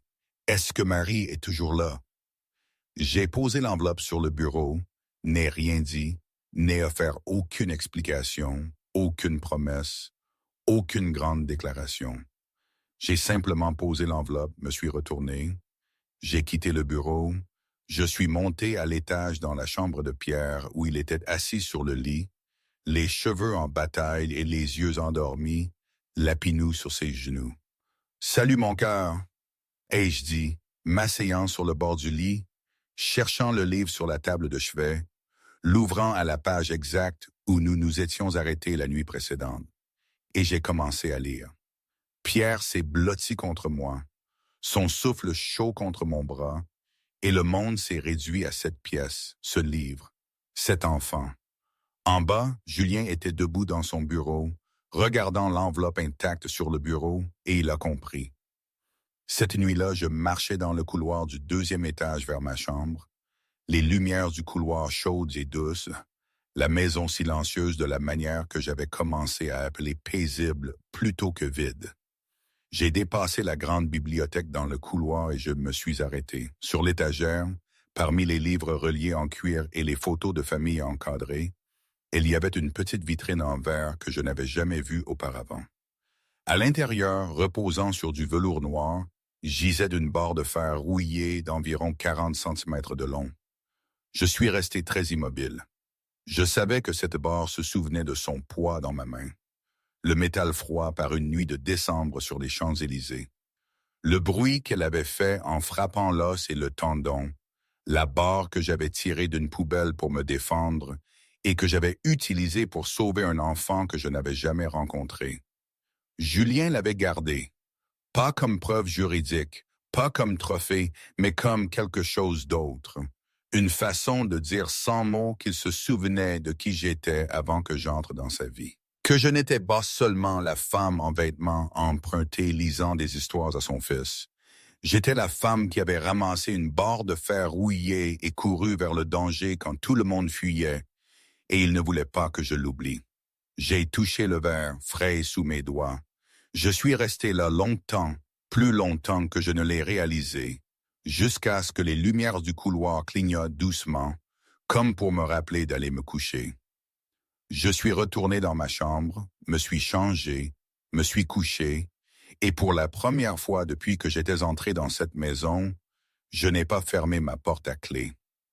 Le printemps est arrivé à Paris, lentement et à contre-cœur, comme si la ville n'était pas encore sûre d'être prête à lâcher l'hiver.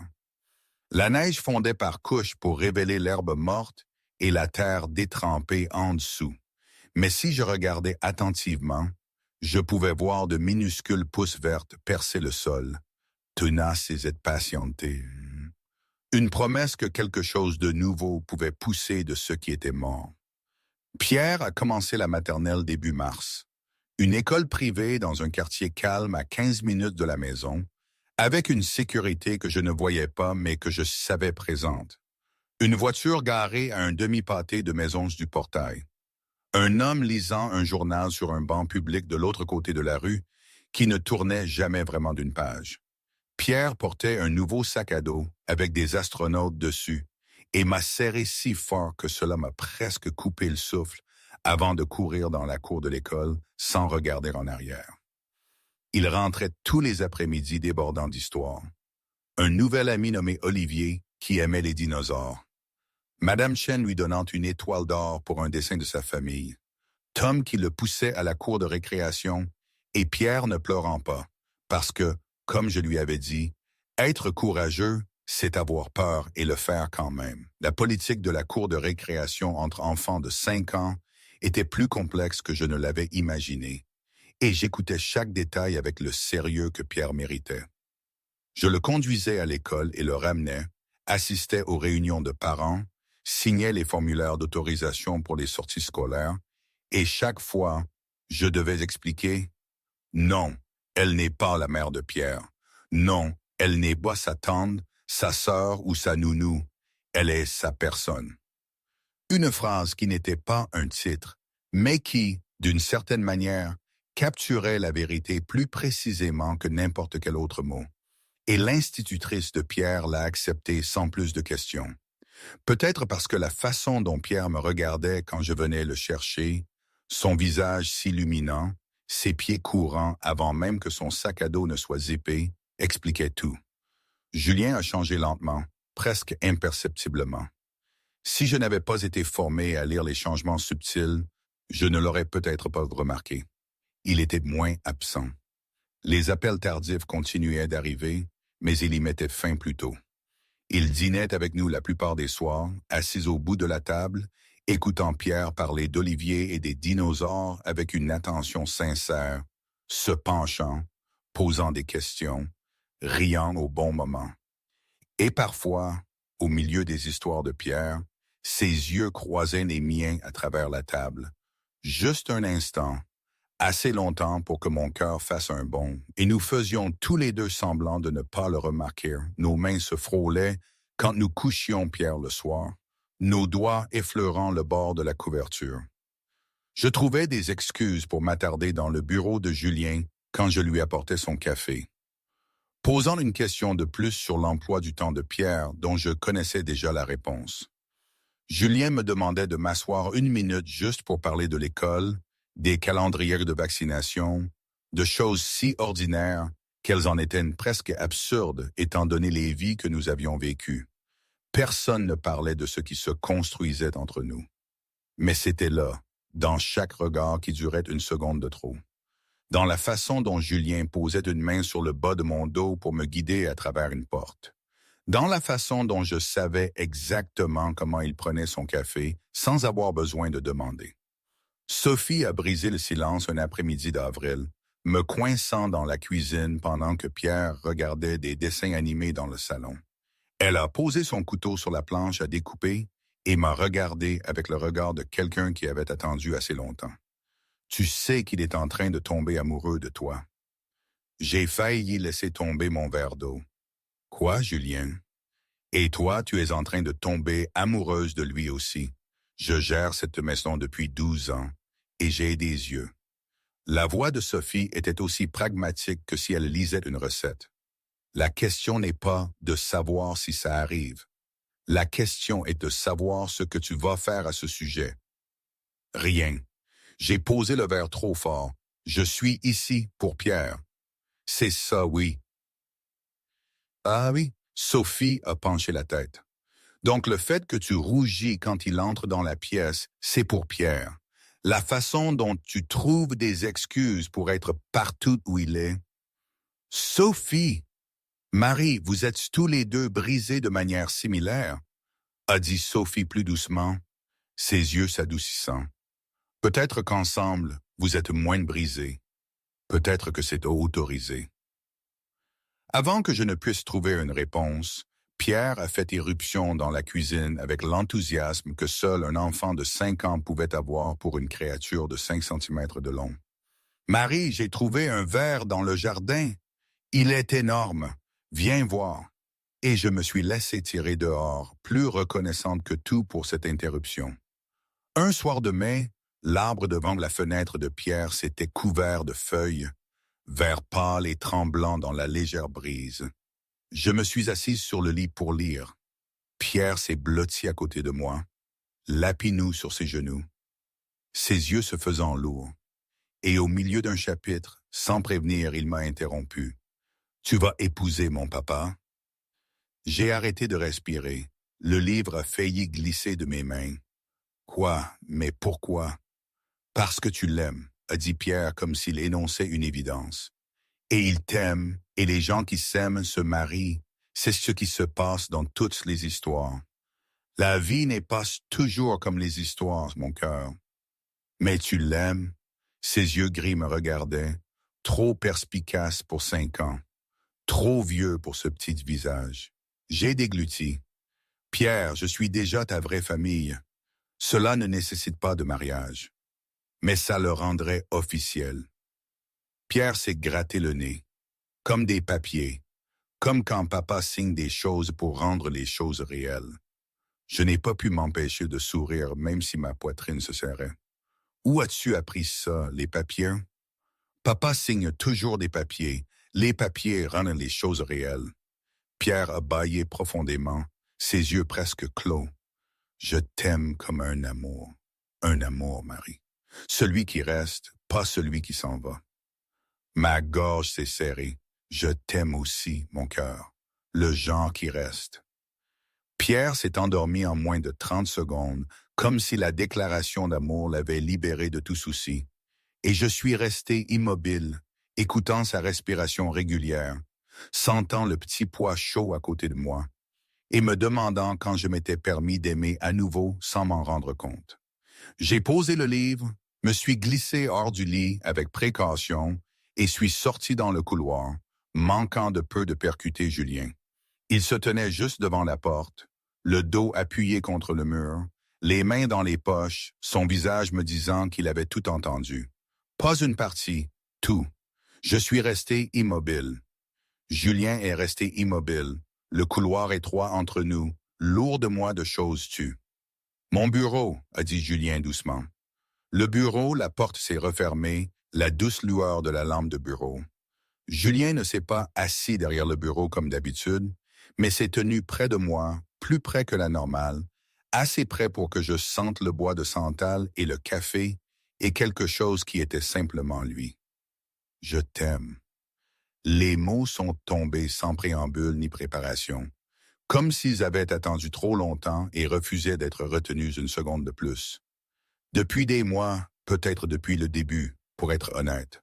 Un jour, j'ai levé les yeux et j'ai réalisé que la meilleure partie de ma journée était de te regarder lire à mon fils, de t'entendre rire à ses blagues nulles, de te voir exister dans ma maison comme si tu avais toujours été destiné à être là. Il a marqué une pause. Je n'avais pas planifié ça. Je ne voulais pas ça. Tomber amoureux ne faisait partie d'aucune de mes stratégies. J'ai senti les larmes monter et je les ai ravalées par habitude. J'ai peur, Julien. Ma voix était plus petite que je ne l'aurais voulu. Tous ceux que j'ai aimés, je les ai perdus. Ma fille, mon mari, toute ma vie, tout. Et maintenant, il y a toi et Pierre. Et d'une certaine manière, vous êtes devenus tout. Et si je vous perds aussi, ma voix s'est brisée au bord. Je suis toujours brisé. Tu le sais. Julien a levé une main lentement, me laissant le temps de reculer si je le voulais. Sa paume s'est posée légèrement sur mon épaule, chaude à travers le tissu de mon pull. Je ne peux pas promettre que rien de mal n'arrivera. Je suis la dernière personne sur Terre à pouvoir faire cette promesse. Sa voix était basse et stable, mais je peux promettre que je me battrai comme un diable pour rester. Chaque jour, je te choisirai. Chaque jour. Pas parce que tu es parfaite, parce que tu es toi. Je l'ai embrassé doucement et avec prudence. Le baiser de quelqu'un qui avait oublié comment faire et réapprenait pas à pas. Goûtant le sel et le café est quelque chose que je ne pouvais appeler qu'espoir. Goûtant le retour à la maison après des années perdues dans l'obscurité choisie. Julien m'a embrassé en retour, une main sur mon épaule, l'autre soulevant doucement mon menton. Et j'ai senti pour la première fois en 4 ans que peut-être, juste peut-être, j'avais le droit de vouloir ça. Reste, a murmuré Julien quand nous nous sommes séparés. Pas en tant que gardienne de Pierre, pas en tant qu'employée, en tant que ma partenaire. Construis une vie avec nous. J'ai regardé dans ses yeux, gris et profonds, portant les cicatrices de la perte et la force d'un homme qui avait choisi de continuer malgré tout. Les mêmes yeux que je voyais dans le miroir si j'osais regarder assez longtemps. Oui, ai-je dit. Ai-je dit. Oui à tout ça. Octobre, un clair matin d'automne, le genre que Paris n'offre qu'une poignée de fois par an, quand le ciel est si bleu qu'il semble irréel et que l'air est aussi vif que du cristal. Je me tenais devant le miroir de la chambre, la pièce qui était maintenant la nôtre, celle de Julien et la mienne, regardant la femme qui me fixait dans une robe bleu marine. Sophie m'avait aidé à la choisir la semaine précédente, simple avec un col bateau et des manches longues, le tissu tombant doucement, ni trop formel, ni trop ordinaire. Sophie avait dit que c'était la robe pour le jour le plus important de ma vie. Et je n'avais pas discuté parce que Sophie avait raison. Julien est apparu derrière moi dans le miroir, costume gris foncé, cravate bleue marine assortie à ma robe d'une manière que je soupçonnais ne pas être accidentelle, sa main reposant légèrement sur mon dos. « Prête ?» a-t-il demandé. « Terrifié, ai-je admis. »« Bien, » a-t-il dit. « Ça veut dire que ça compte. » Palais de justice de Paris. Un long couloir avec des seuils en marbre et des lumières fluorescentes. Je tenais la main de Pierre à ma gauche, le garçon en chemise blanche et pantalon de ville. Il avait protesté pendant 15 bonnes minutes avant que Sophie ne négocie avec succès la promesse d'une glace après le tribunal. Julien à ma droite, sa main chaude sur mon dos, une présence stable dont j'avais cessé de faire semblant de ne pas avoir besoin. Sophie était assise au dernier rang, les yeux déjà rouges, bien que rien n'ait encore commencé, les mouchoirs prêts dans ses mains. La salle d'audience était plus petite que je ne l'avais prévu. Le juge était une femme d'une 60aine d'années, cheveux argentés, lunettes cerclées d'or, son regard chaleureux mais précis, examinant les documents avec le soin de quelqu'un qui comprenait que chaque signature sur ces pages changerait la vie de 3 personnes. Elle a demandé une confirmation, m'a demandé si je comprenais les responsabilités légales, a demandé à Julien s'il consentait, a demandé à Pierre s'il voulait cela. J'ai répondu à chaque question d'une voix stable. J'étais surprise de la posséder alors qu'à l'intérieur je tremblais. Alors que le juge lisait les dernières dispositions, des souvenirs ont surgi sans y être invités. Pierre repoussant ma main de son épaule, les yeux brillants de colère. « Tu n'es pas ma maman. Ma maman est morte. Tu fais juste semblant. » Puis 2 heures à plus tard, le garçon debout au bout du couloir serrant Lapinou, les yeux rouges, la voix tremblante. « S'il te plaît, ne pars pas parce que j'ai été méchant. » Un minuscule auriculaire s'enroulant autour du mien dans l'obscurité. C'est une vraie promesse. La nuit dans la cabane en forêt, la barre de fer de la cheminée dans mes mains, des bottes sur les escaliers et Pierre jaillissant de la pièce sécurisée, le visage illuminé. Tu es resté et tu m'as protégé comme tu l'avais promis. Tout cela menant ici, à ce petit tribunal, à ce moment. Pierre a tiré sur ma manche et je me suis penché. Il a chuchoté pour que seul moi puisse l'entendre. Je peux t'appeler maman maintenant? Mon cœur s'est arrêté, puis s'est remis en marche si fort que j'ai cru que toute la pièce allait l'entendre. Si tu veux, mon cœur. Et je dis, je veux, a dit Pierre, me regardant avec ses yeux gris sérieux. Tu es ma maman, celle qui est restée. Le juge a abaissé le marteau. Adoption accordée. Félicitations à la famille Ashford. Le dernier mot a résonné dans la salle d'audience et je l'ai ressenti dans tout mon corps. Famille Ashford. Famille. J'avais une famille. Pierre m'a jeté ses bras autour de moi avec une force que son petit corps n'aurait pas dû posséder, riant et pleurant en même temps. Des larmes et du nez s'albarbouillaient sur ma robe bleu marine. Je ne m'en souciais pas le moins du monde. Julien nous a serrés tous les deux, un bras autour de moi, une main sur le dos de Pierre, et tous les trois nous nous sommes tenus dans la salle d'audience comme une île dans la mer, une famille construite sur les débris d'autres vies, unie par le choix et l'amour, et la détermination de protéger ce que nous avions trouvé dans les ruines. Sophie pleurait au dernier rang, ne prenant même pas la peine de le cacher, ses mouchoirs épuisés depuis longtemps. Pierre s'est reculé, s'est essuyé les yeux avec la manche de sa chemise blanche maintenant froissée, et a souri avec une expression espiègle que je reconnaissais comme une copie miniature parfaite de son père. « D'accord, maman, » a-t-il dit. Le mot sur ses lèvres était si doux, j'ai voulu l'entendre 1 million de fois. « Maintenant, toi et papa, vous devez vous marier. C'est comme ça que ça marche. D'abord les papiers d'adoption, puis les papiers de mariage. Je sais comment fonctionnent les papiers. » J'ai ri, un vrai rire, libre et sans retenue. Le genre que je pensais mort 4 ans plus tôt sur le parking d'un supermarché à Neuville. J'ai croisé les yeux de Julien par-dessus la tête de Pierre. Il souriait d'une manière que je n'avais jamais vue auparavant, complètement à découvert, sans calcul ni contrôle.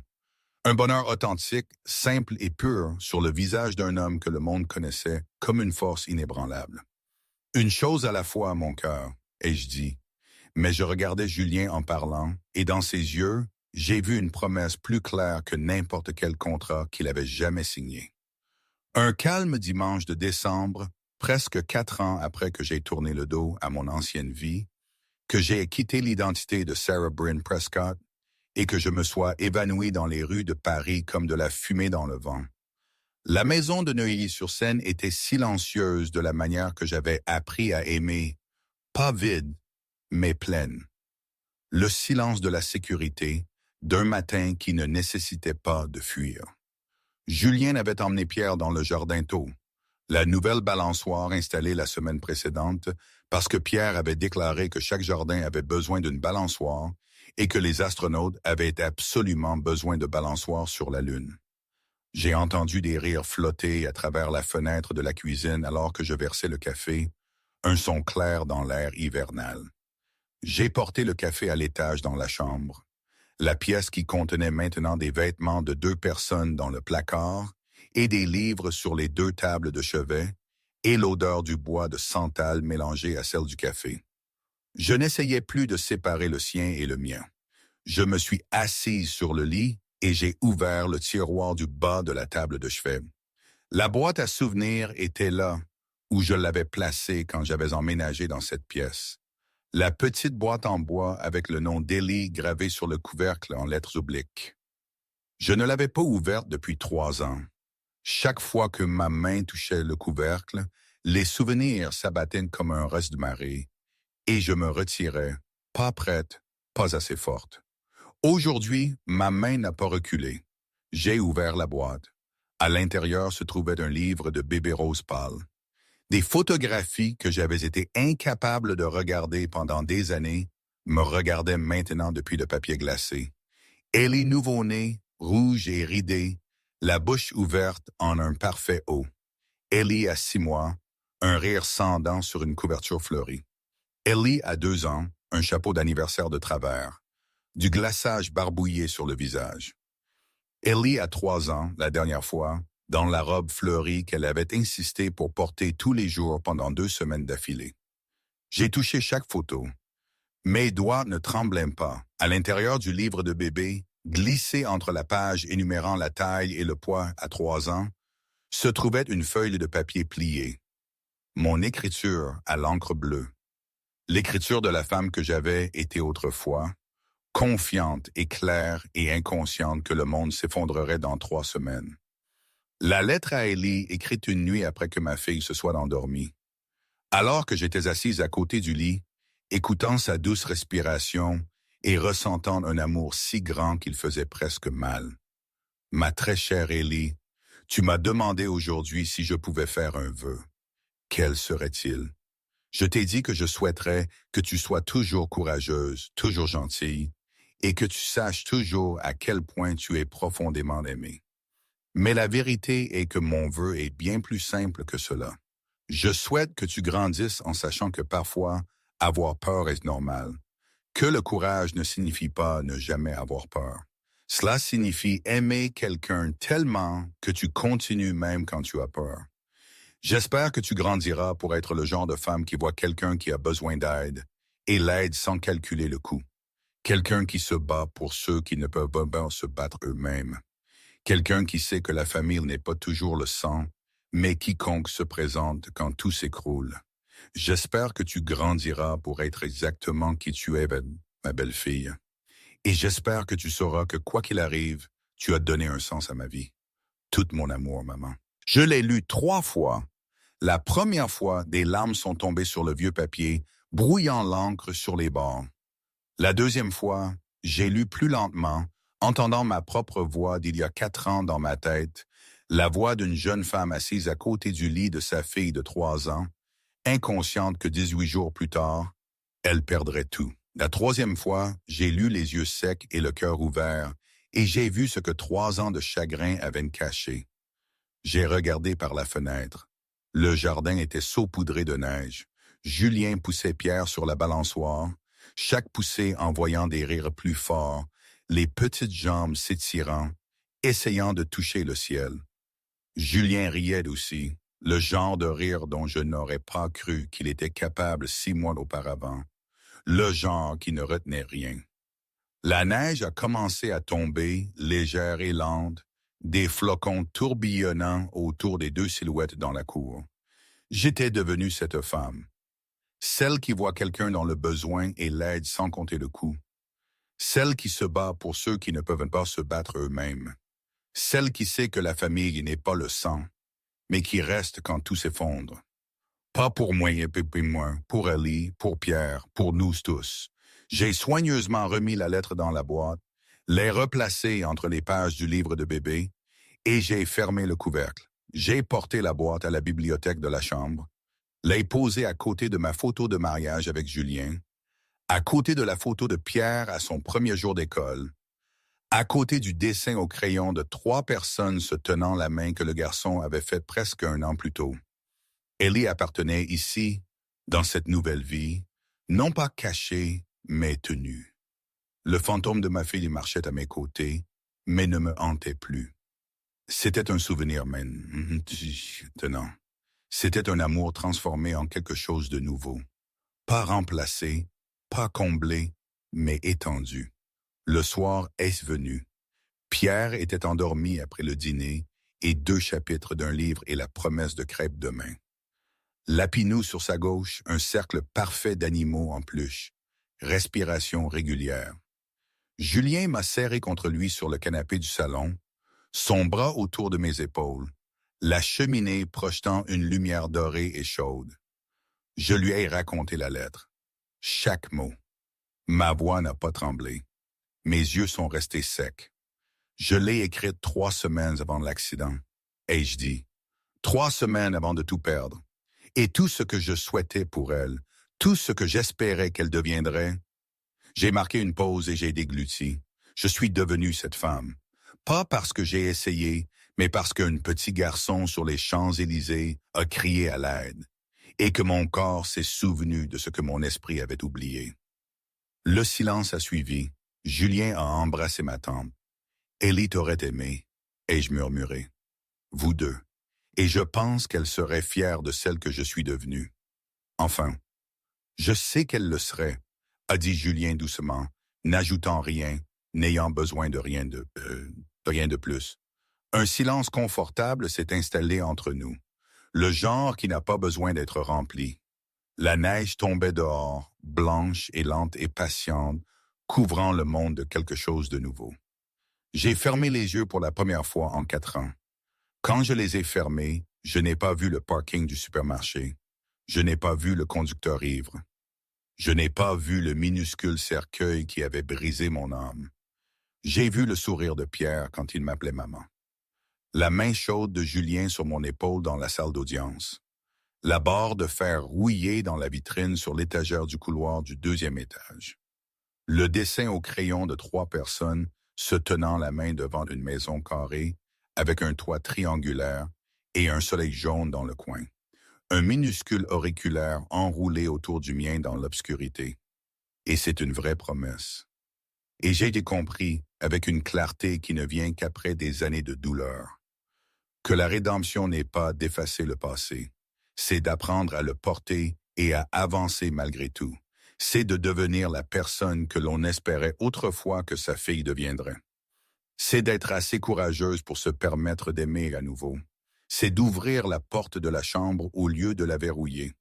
C'est de déposer l'enveloppe de la liberté sur le bureau et de choisir l'escalier qui mène à un enfant qui attend. C'est de ramasser une barre de fer rouillée et de courir vers le cri pendant que tout le monde s'enfuit. Et c'est assez.